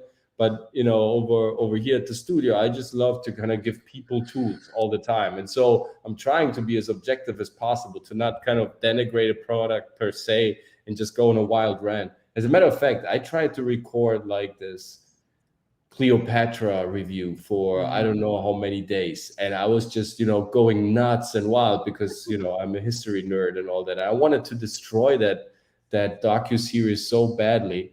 And I felt like I'm not good at it. This is not what I'm even though I admire you guys and I love your videos and I laugh hard at them. And over here, when it's live, I can let my passion, run and my emotions boil high. But when it's about recording, the coach comes back and he says, no, you have to, whether you do something which is proactive and kind of useful to people, of course, also telling them, don't watch it, don't waste your time is useful. But I always have this thought of, being, somebody who gives people instruments so they can use it right away. So that's why I kind of step back from making those rants over here, because I'm just not good at it. I feel like I'm not great at destroying products. I can do it live and spontaneously, but not in a preconceived way. I don't know why. No, Coach, I mean, I get that completely. After I finished Indiana Jones last night, I wanted to do a legitimate review. And usually when I do reviews, I like to script them out.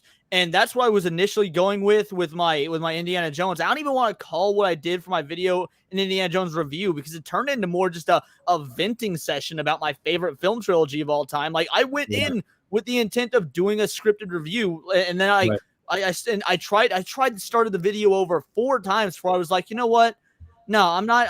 As much as I want to do a scripted review, as much as I want to talk about the cinematography, as much as I want to talk about the individual scenes, as much as I want to talk about the score, I'm not. This movie filled me with the exact opposite of the passion I would have for a scripted review, and I just sort of let loose in what is effectively Indiana Jones therapy.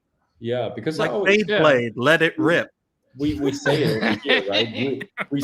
We sometimes imagine also different plot lines. We sometimes we fantasize about how stories could potentially end, and I love to get in there and use leverage to understand how can I make a product better. This is something I like to spend my time with, so people will enjoy the fact that okay, maybe this thought can help me to spark up my imagination, to kind of tackle the story from another angle, and so it becomes useful to let the culture thrive, because ultimately we all want that this culture survives and it gets strong in the process. Ultimately, we want that everybody has fun in exploring his arts, his talents, and his craft. We don't want those shitty products, right? Even though, of course, we make views with them, because we try to defend our culture, at least what we believe our culture is. But it comes from an intent of uplifting the spirits and saying, hey, we can do better than this. Hey, we have so much more talent. Actually, we are not dependent on some cocky studio player who plays some weird agendas and shoves it down our throat, and then pretends that we should like this because it comes from the big institution, the big company, and this big monolithic, super powerful media structure. No, we're better than this, and we can defend ourselves by boycotting these products, by making better products, by sticking together or creating our own panel. So at least we have our fortitude and say, you know what, you can do whatever bullshit you want to do. I don't need you anymore in a way. This is as well gratifying, super entertaining, and kind of sparks my imagination. And as long as you do this, I'm going to do that. And probably someday this is going to be even bigger than what you did beforehand, because nobody wants to see this at a certain point anymore. And then you lost your credibility. You lost your reputation. You lost whatever you were standing for, and the traction is gone. And now this has meaning and relevance and traction. And so I believe it's always going to be an oscillation. I think studios will come back eventually at a certain point because of the mass media production, for sure. But I think they lost a big chunk of their credibility, of their relevance, of their importance in the last couple of years, for sure. No, you're right. And the thing is, you mentioned quite a bit that, we try that, the objective is to help people see that there is a better way of doing things, and, we all have our methods of relaying the same message, Right. obviously. But for example, you guys know just how hard I shit on Rings of Power. Legitimately so. No, yeah, that is madman levels of shitting on something. You have to be, but that's me. That's who I am. I know it doesn't. I know that for the Rings of Power lovers, that may have been a terrible video to watch, the worst thing ever, or the people that maybe didn't like the show but were like, oh, I don't want to know every little damn nook and cranny of why they did bad. I don't but believe you know what? there are It's no not for them. sincere Rings of Power series lovers, lovers. I don't believe there's anybody. I don't believe they exist either. But Oh no, they exist. They exist. They exist. They're tranny demons, exactly. Thank you, Ryan. They're all The good tranny thing about the demons in Rings of disguise. Power show is it really exposed a lot of the Lord of the Rings YouTube channels. Yep. They were all about the lore, all about that Tolkien, all that Oh, stuff. yeah. And then all of a sudden Amazon shipped them out to go get a free screening, Mm-hmm. and now suddenly the source material doesn't matter that much on screen. Well, no, there was one Really guy not that there was one guy, Men of the West, like a true man of the West, did not give into the fucking temptation of the shadow. Give him credit. That man held the damn line like Aragorn did at the Black Gate until Frodo destroyed the damn Yeah, I ring. didn't say all of them. I'm just saying. No, I know, but I'm saying we have to give him especially credit. You know? No, I got a buddy who's a massive Lord of the Rings fan. Like I like Lord of the Rings. I like Lord of the Rings quite a bit, but I'm by no means a Tolkien scholar. Like I like them more than just people who like the movies, but I'm not a Tolkien scholar. I'm like I'd say a 6 out of 10. Now I got a buddy who's a hard 8.5, 9 out of 10 Lord of the Rings fan. He watched Rings of Power and he disliked 80% of it, but he kept going with it and would acknowledge when it did do stuff well. And I was like, in my opinion, that's the sign of a true Tolkien fan. He did love shitting on it, but he also was very open to talking about there are things that are good about it. There are positives here and there, and hating on it just to hate on it is very, antithetical. There's no honesty there. It's and hypocritical. More than I know what you're anyone saying. he's not a YouTuber or anything like that. He's just like a personal friend in my life. And I was like, man, I can respect your take. I really can. I absolutely am happy that you were able to find some sort of enjoyment in it. I'm happy you were able to take the politics out of it and look at it just through the lens of, is this accurate or inaccurate to Tolkien? Right. And he, of course, considers the show much better than people like us, but still considers it absolute trash. So it's that like a 4 out of 10 as opposed to a 2 out of 10. Yeah. And I like that honesty from him. I'm The just ratings rooting that I for Atreus to get killed in his level.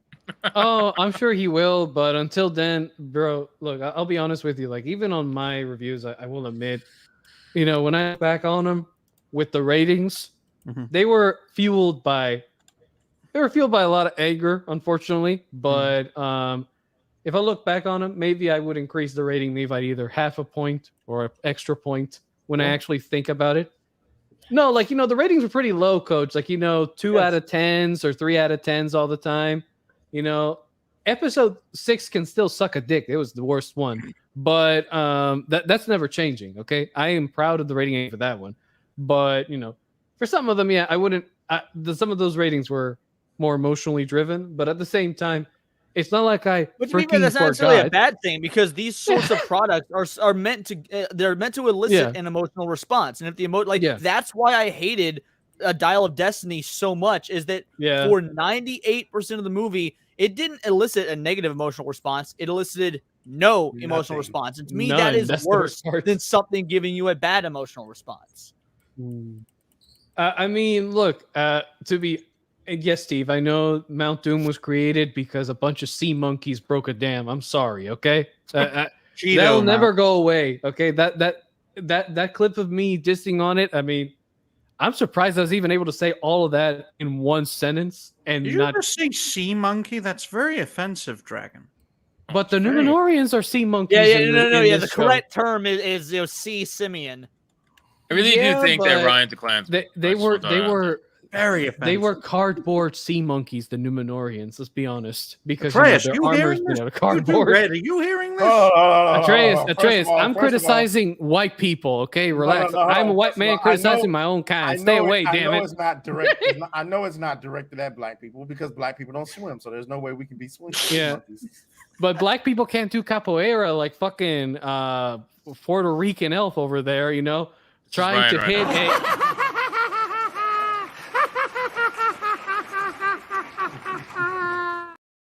Bro, what's funny about that is I didn't realize how cringy that scene was. It was cringy, but bro, and why you like Joker now, Ryan? Bro, that scene sucked so bad. Find Ryan Atreus' reaction to that fucking fantastic? Like, just sort of like. Did I cocked his head a little bit? Like there was like visual confusion on his face, and it was fucking great. He's just like, "What the hell? This white man all in clown makeup laughing like that? So cringy." Are you afraid of clowns, Atreus? No, I'm not afraid of clowns. I won't be surprised if he says black people hate clowns. I mean, I hate clowns. Can't stand them. They look creepy as a child. I'd run away from them. But I've never understood that. I love clowns. Clowns exist to literally bring people joy. Like people who watched Pennywise or It as a kid and got fucked up by it, get the fuck over it. It's a 90s TV show. Clowns are awesome. Pay attention to clowns. They're there to bring you joy. They make fun jokes. They make balloon animals. There's nothing wrong with clowns. You're a fucking adult. Grow up. Okay. I don't have a problem with really activist here. I hate grown fucking adults who are afraid of clowns. That's like, bro, that's really personal. Bro, he is a clown activist. Yeah, I don't want to call you clown. CLM, Clown Lives Matter. Oh no. Hold on. I've never seen someone talk so passionately about clowns. Dude, I Like, hate seriously, that fucking was people who- unexpected. Not even joking. I considered clown college because the idea of making people laugh and happy for a living, it seems like the greatest job in the world, and people shit on them because of Stephen fucking King. Grow the fuck About to up. walk out, bro. Red You is like can't- clowns. You grow the fuck up. Bro, we Red have is to- we like, have to- I'm a step back. I heard clown college. I don't What do have you a mean the problem with University of clowns. Arizona? Well, because people in the chat are like, "What about Let John Wayne Atreus talk. Gacy? Have you Atreus, ever go heard ahead. of pedo clowns?" No, Oh my like, I god, don't- yes, there are going to be people out there that make all groups look bad. I don't think Yo, all this black is people are bad personal because for there's a words. black rapist out there. Don't be is- afraid of pedo. All clowns are bad because of pedo Words. clowns. Shut the fuck up. and Listen, apply I the miles to God black damn, people. Leon, okay. I pulled up some family-friendly clowns words. There. Family-friendly clowns. I don't have a problem. Hypno, you fucking fire starter. You really were Right. just Fine, foaming he's at the just- mouth. I'm throwing fuel onto it. I don't No, understand. Hypno, don't ever drench yourself in oil and give Hypno a match and tell him, hey, keep this shit away from me, because he'll be like, what? I can't believe Leon went off like that. This is so interesting. It's like I want to dive deep into the lore behind why you like love already clowns more so much. It's more fascinating wanna than the say- Puerto Because Rican clowns are elephant the ring tower. original stand-up comedians. They're literally out there to Yeah, make you Al. happy for I like just an wanna hour and a say- half. They're there to spread joy. And because of fucking John Wayne Gacy and Stephen King, this entire community got fucking demonized when all they wanted to do since the ancient Egyptian times was make people smile. That looks like This clown you. is definitely spreading joy for sure. I just want to say that I don't have a problem with clowns, but I reject this motif. They just bring joy. Like there's nobody with the actual clown at their children's birthday party just going, "Yeah, this guy is really doing it. Like he's really making these kids happy." Like nobody's doing that. All right, it's so bad that black people are now hiring fake Mickey Mouses to come twerk at parties. Like this is not fucking. Let's not act. Let's not like act like fucking clowns are just like What? Fake Mickey Mouse twerking? What the hell? What kind of deviant party is this? Only in Georgia, folks. Oh, come on. You had to say Georgia. This one definitely makes me happy for sure. Why Bro. do they all have my hairstyle? Every time a black stereotype is said, Ryan's head automatically thinks, Atlanta, Georgia, baby. That man is Red, a what clan the because that's where the hell? Klansmen Red, are. what's with your nose? Oh, wow. This guy was in the land of God. No, Red, Nice, don't man. do Red's a fire starter. Red's a fire starter too, man. He doesn't. Oh, in the that's Yo, tunnel. Red's smiling. That's 4, T-Jap. 4. Another smile. Yes. Counts. Is it Okay, T-Jap? okay, I've been calling okay. him T-Gap. I mean, it's T-Gap. I say technically. T-Jap, but it might be Oh, T-Gap. T-Gap. He's It's never Steve, corrected damn me, it. Just so. call him Steve. It's easier to remember. I'm I'm painting gonna my say nose T-Jap. red. T-Jap sounds cooler. T-Jap. T-Gap sounds like something a girl gets He's after she Mr. fucks around too much. Oh yeah, let me do some T-cap on you. Atreus Bro, would know bro. something about that. Man, I got some Ryan, dome what the the- other day. She I fucked wanna around and gave me T-Gap. T-Gap. Vex is officially Hey, crazy. Hey, Vex, yeah, Vex, you my girl. She Vex. gets it. Vex, look. Hey, look, I get it. Some people are into clown shit. You know, they want to Vex- get their cheeks by a Vex, clown. get the But, hell outta here. Please If let's your not talk boyfriend- about clapping cheeks from a clown. Don't even go there. hey, your she brought boyfriend- it up. It wasn't me. If your And Vex. boyfriend was pissing you off, the Is first this thing how you we would call want him to is a end clown. tonight's Let's stream? not Is this how pretend we that. want to Oh, finish? bro. Is this how we want to No, be dude. remembered? Yeah, this Yes. is how the Or- stream's gonna be remembered. It's gonna just go nuts into clown We're just shit. like the last 5 Yeah, minutes. We're someone just in the talking chat about called me a clowns. clown clapping cheeks. evangelist, and I was like, "Fuck, that was kind of accurate." What? Dear God. I On think that it note, was ladies and genuine gentlemen, let's sales. go. Let's do our outros. We are almost 3 We hours. almost killed Three. Ark. She almost choked on her gum because we were talking about clowns How do you clapping. choke on gum? That's like Because maybe she was thought you were chewing gonna gum and say then she didn't something expect, else, you know, the bro. fucking clown shit to come out of nowhere. Like, even I shit. wasn't expecting it. Like, I didn't know. No, I'm not gonna lie. After the stream, Leon. You might get a message, bro. I kind of want to delve deep into this lore. Leon, you need to There's give some us lore here. I need to understand. Give us the passion damn for clowns. lore. Write about I feel it. like you might have participated at some. Well, I'm gonna find out. I'm gonna find out. I'm gonna dig Write deep. an almanac. There's got to be a Wikipedia out there somewhere with Words of Paradise. Write an history as a almanac clown. about everything you think about clowns. Give us the backstory. You know what? Turn into the Tolkien Have of, you never of been clowns, 6 years old, please. gone to the circus and a clown made one of those cool balloon animal swords for you and thought that it was like the coolest thing that anyone. No! You never got a balloon animal sword. That is clown so at the white, circus? Will. Dude. It makes you feel like you're holding the master You sword know of what? joy. You know what I'm gonna say? You're gonna make me say it. You're gonna make me say it. You're gonna make me say it. That is some No, white the people caption, shit. you bastard. That is some white people shit. Cause ain't no fucking way. Yeah, I agree. I agree. You had to throw the race card right off the bat. Yeah, What the fuck is Shame on there, you, Ryan? man. That is creepy as shit. What is that? What do you do? Care Bear. What the fuck are you playing What the with? Why do you fuck? have a Care Bear? Why There's are we so all much turn- lore being exposed here. I need to know. I The need to know what the deviancy fuck is is- going on. The deviancy is showing, gentlemen. Red smiled again 5 This times. is crazy. Even Jason's like, Ryan, what's going on here? I'm creeping people out. It's supposed to be creepy. I Oh mean, my he is God. doing the creepy white man camera angle that they do in all horror movies. So good on you. Typical I white mean, man look, selfie. You grab the phone and you stare at your face.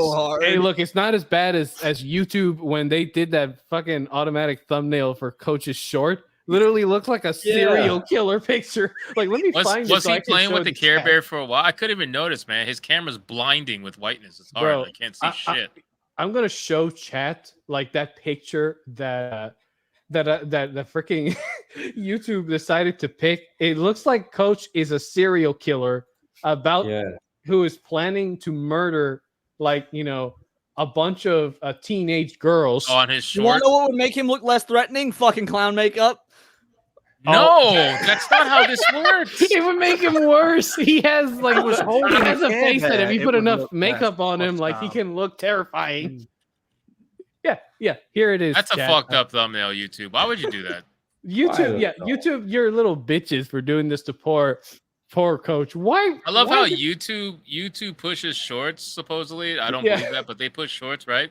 And they don't Yeah. even let you customize the fucking thumbnail. Like, how you gonna They push don't. something and you can't even customize it like a regular video? That's Unless just you use garbage. something like vidIQ, you know. They push one but- of my shorts, and one of my shorts is like at 125,000 views.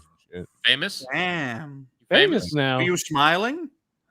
Was he smiling? I mean, I still Was the get clown subscribers. nose? I still get Ah, subscribers he from did it. it again. He Was the clown smiled the 6 times, He people. had a clown nose there. I saw Yeah, it. I did. Smiled again. Saw He it. got a clown nose. He happy. He's smiling. It's all Atreus, I mean, this explain whole that. stream was a Ex- clown show, so might as well. Explain that, Atreus. You said this well, was that's some white people normal, shit. Red. Welcome to our clown shows again. Is- Do what now? You got to explain this. You said it You was gotta- white people you- shit. You got to black explain only- to white people. Yeah, let me why black doing white explain. people Let me shit. black explain really quick. There is no little niglet on this earth that is getting excited by the prospect of a clown. There is no niglet. Probably because their single Maybe- mother can't afford to take him to the fucking circus. Is this the night we night all over Oh again? my god. Whoa! We need to do our outros before the clans people start coming out. This is crazy. Great. We Can't just, trust you these know, white people, man. I mean, That's why it's they're 4 so damn o'clock in the shiny. Look fucking- at this. Look at these two. Bro, it's 4 Together, o'clock we in got the enough fucking light for the morning. rest of us on the bottom. I It's think crazy. Ryan just passed from his hood. That's the I think that's what happened. Look, if passed Ryan you- pulls out a white passed sheet, you I his am white gonna hood. fucking lose it. Not the Care camera. Bear's gonna get you, Atreus. Care Bear's gonna get you. Secretly, Ryan, that Care Bear has the soul of a niglet he hung. I promise. I promise. Bro, what is he, a voodoo? He's a fucking. Oh my god! On that note, let's do our outros, ladies and gentlemen. Atreus, take it away because for affirmative action. Come on, man. Oh man, I wish I could say I was live right now, but OBS crashed on me, so no, I'm not live. I was going to see continue. that 0. Yeah, so guys, yeah, so my name is Atreus. Over we talk about movies, video games, pop culture, politics, stuff like that. Come join the Kicksters. Follow me on Kick. We're the Kicksters. And then follow me on Rumble if you prefer Rumble. And come support my YouTube channel, bro, because YouTube has me in like YouTube maximum prison. Like this shit is bad. No, they took you to YouTube hell, bro. You're stuck in the 7th circle of hell with Satan, and you ain't getting out. Like he ain't getting out until you plow all of Satan's cornfields, man. I'm sorry. Like I think they got me in something, dog.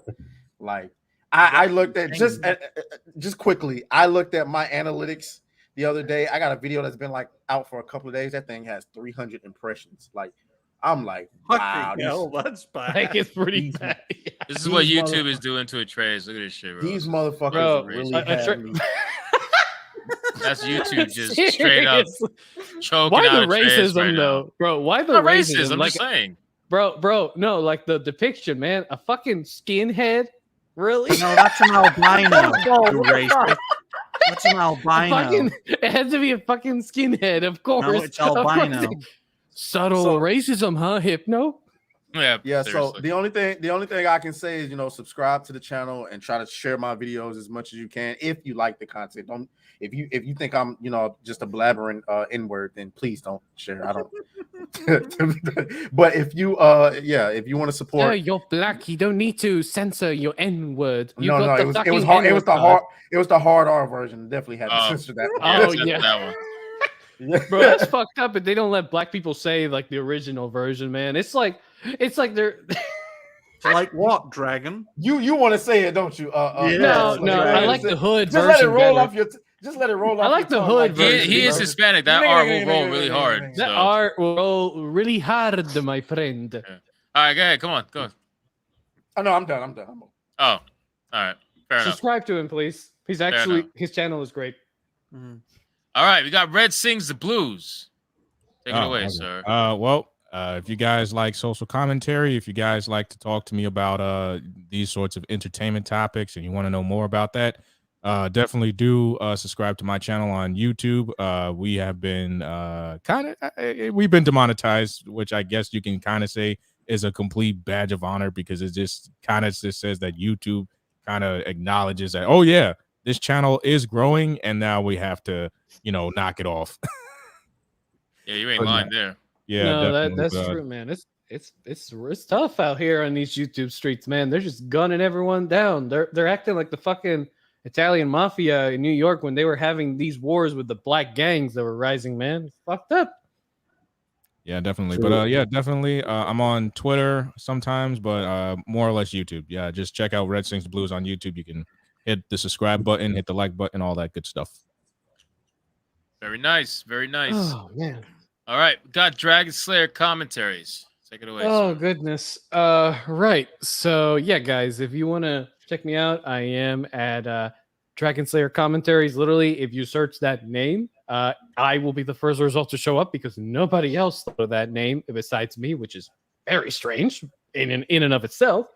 But if you want to see me do detailed and funny condensed reviews on all the excrement that Hollywood throws at us every single day, and sometimes in a sunny day we get a good film like John Wick, then yeah, I will review that as well. But until that day comes, I will be shitting on terrible movies and, of course, giving a balanced take because not all movies are equally bad. And I do try to give the context behind it to everyone that views my videos. And also, guys, just know that a few days ago, I did release the Dungeon Siege Uwe Boll movie review. And for some fucking reason, YouTube wanted that video to fail so goddamn hard because they recommended it to the wrong video types. So please, if you want to see me shit on Uwe Boll, it's going to be his actual series once I finish my review on The Witcher and Indiana Jones because they pissed me off so much,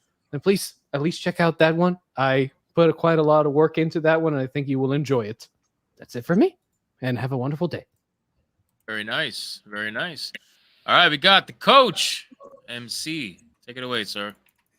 The question is, what are we? Are we victims or are we warriors? Do we sit here and complain throughout the day and do nothing about it? Or are we actually willing to take action and do something about the situation that is crazy on pretty much all fronts, right? So if you really want to change something in your environment and your culture for yourself, collectively or individually, if there is a need to improve with your arts, with your craft, with your communication, anything, we can be that person every day if we practice, if we have the right tools, if we have the right structures, if we have the right guidance. And guess what? You can find a little bit of that, hopefully, over here at the Coach MC studio. If you want to build something for yourself instead of complaining and whining and refusing all the beauties that life is actually, it's there to give you that, right? Because life is beautiful. Nonetheless, and despite all the problems, we have the incredible privilege to stand up every day and learn something new.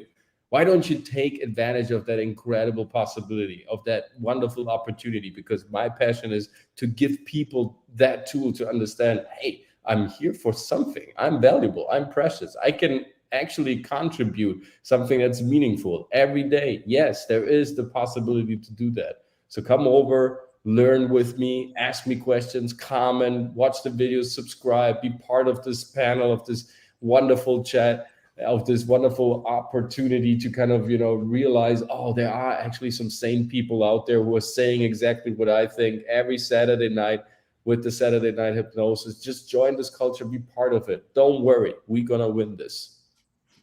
Very nice, man. Feel bad for the last two. I'm sorry, you're all fucked.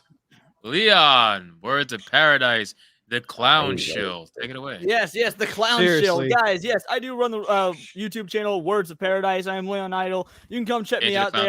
We are a nerdy news channel. We cover all things positive and negative. That being said, at the end of the day, I make videos for me, and I hope that you guys enjoy them as well. There are videos out there that I want to make regardless of the people really do click on them or not. I do love just making content. If you also click on them, you enjoy them, great. That's awesome. We can talk about in the comments. If you disagree, that's even better, because I truly believe in healthy disagreement, and that's why we're in the position we're in, is people have forgotten how to disagree healthily, which is one of the reasons being on this show. It's absolutely one of my favorite things to do throughout the week. It is a highlight of my week, because a lot of us do not have the same opinions, the same thought process. We don't have the same skin color. That does not affect us all from being friends and being tight-knit and enjoying what we have made together and what you guys have helped make. I mean, it really, truly is incredible, and couldn't I appreciate it enough. Also, I never plug this, but I am also on Rumble. So if you're actually a Rumble viewer, you don't like supporting YouTube, completely agree. You can find me on Rumble also at Words of Paradise. It's the exact same content that is on my YouTube. So check me out. My Rumble views, I don't really pay a lot of attention to the platform, but I should. We all should. We should support tech. We should support some sort of alternative to YouTube, because, well, it's YouTube. Let's be honest. It could go away at any moment, and then what is the alternative? Things like Rumble. Please do come check out the Words of Paradise channel. Watch the Indiana Jones review. I don't know if I really want to call it a review, because it's more just, like I said earlier, a therapy session. But if you want enough reason to go see Indiana Jones, then yes, it will be filled with spoilers. I warned you that in the beginning. But if you want to know how it ends, how the middle goes, check out my video on Indiana Jones, and frankly, the figurative death of my all-time favorite cinematic trilogy that has ever existed. And wow, we also, Leon, I think you have a great video making opportunity here. You should make about 4 or 5 videos, maybe 5-parter on why clowns are the best thing in the world. And why clowns? Yeah, why Atreus You're never living this down, bro. We're never No. Title like this. Clowns are the best human beings in the world, and black people are wrong. 5 facts about why I'm right. Just do that, and you'll see all like the racist skinheads just give you all those views. Right. On that note, speaking of racist, we're gonna end it with the Klansman. Brian Roger Athe. I'm just going to increase my white power. Love it. Well, ladies and gentlemen, and no other genders, binaries, tranny demons, or full-blown AIDS demons, thank you all very much. If you haven't already, please like, share. What the fuck? Shut up, Atreus. Stop hollering. If you haven't already, please like, what share, a Klansman and quote. to this. Shut up, Mexican. To this channel. Wrong And so you'll nationality. enjoy what it has to offer. As for me, you can check me out at Ryan Roger Athe. I am the host and founder of Reality Based. I happen to be a Klansman as well as a clown because of my hairline. Yes, I know the white. Well, Guys, he actually has a great channel. It's just his racism runs rampant on our streams because we enable him. We can't help ourselves. Look, I am not kidding. Ever since Atreus and Ryan came on the show, we can make so many goddamn racist jokes, and YouTube doesn't give a single fuck that we are saying that. And they monetize Hypno's video. Yeah, I don't know about that. That's because I'm Chinese and I have a Jewish nose and Jewish hair. That is true. So I have a lot of live streams get hit all the time. Yeah, but it's live streams, you know. Oh yeah, it's fine. It's just my channel. It's all good. Hey. Just let it go. It's all good. Bro. Let it all burn. That's fine. Bro, says the guy who makes fucking Bud Light and Target videos. Yeah, Bud Light's not throwing out Mexican, black, like all these fucking terms. It's not throwing that out. No. I look forward to my promotion. It's all right, Slay. Don't worry about it. We're just gonna go on a live stream, and I'm gonna drop some crazy shit, and just gonna be like, you know what? Fine, it's just live stream. Forward to the promotion. Exactly. Let's just do that. And just your channel on the line. You know, like who really cares about that? You know, no. It's just your channel. Oh god, I can't help myself. Okay, what? Oh, Birdie's gone. He felt the clown energy and left. He didn't like his clown thoughts. No, seriously, like we actually really. That's kind of ironic that Atreus' screen and Ryan's screen went black at the same time. He was stealing his black. He was stealing his black energy. Ryan's screen alone going black is ironic. It is. I am more black than you, Atreus. He lights the way. Oh Lord. But yeah, guys, no. Actually, we're just a bunch of crazy people.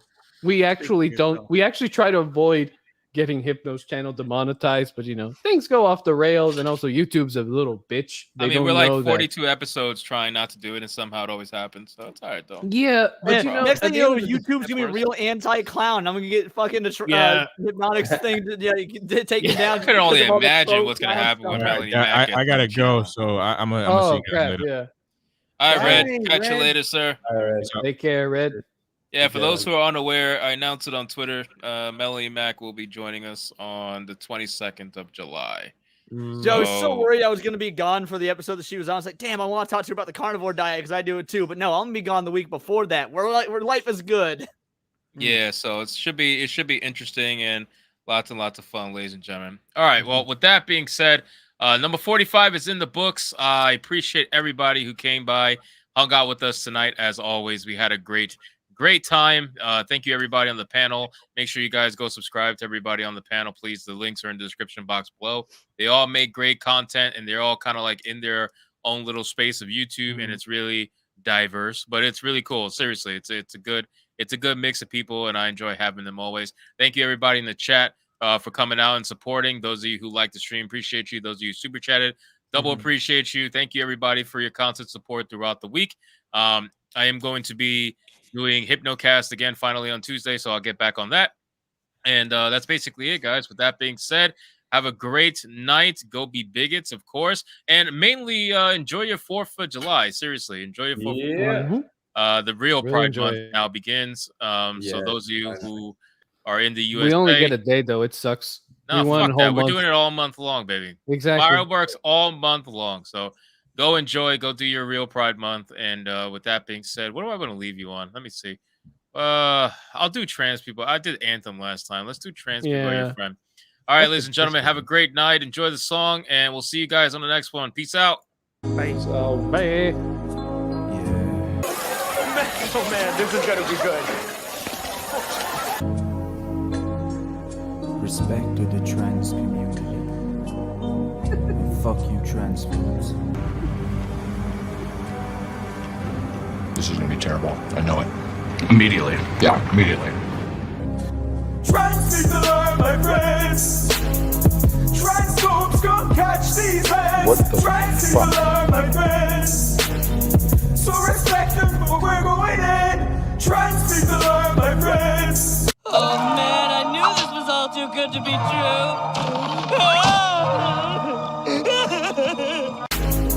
Transphobes come catch these hands. Trans people are my friends. So respect them, but we're going in. Transphobes, show your fucking out. I'll knock you out. I'll knock you out. Is this some kind of sick joke? Transphobes, show your fucking out. I'll knock you out. You better watch out. Trans people are my friends.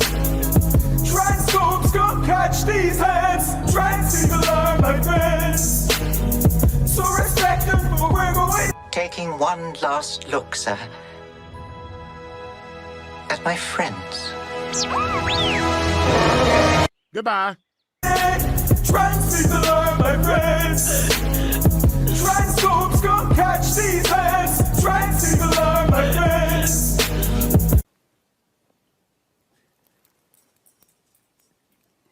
What the fuck is going on in here on this day? So respect them, but we're going in. Trans people are my friends. Everyone. I am not gay. I have relationships with women and sex with men. And I got news for you. That means you're gay.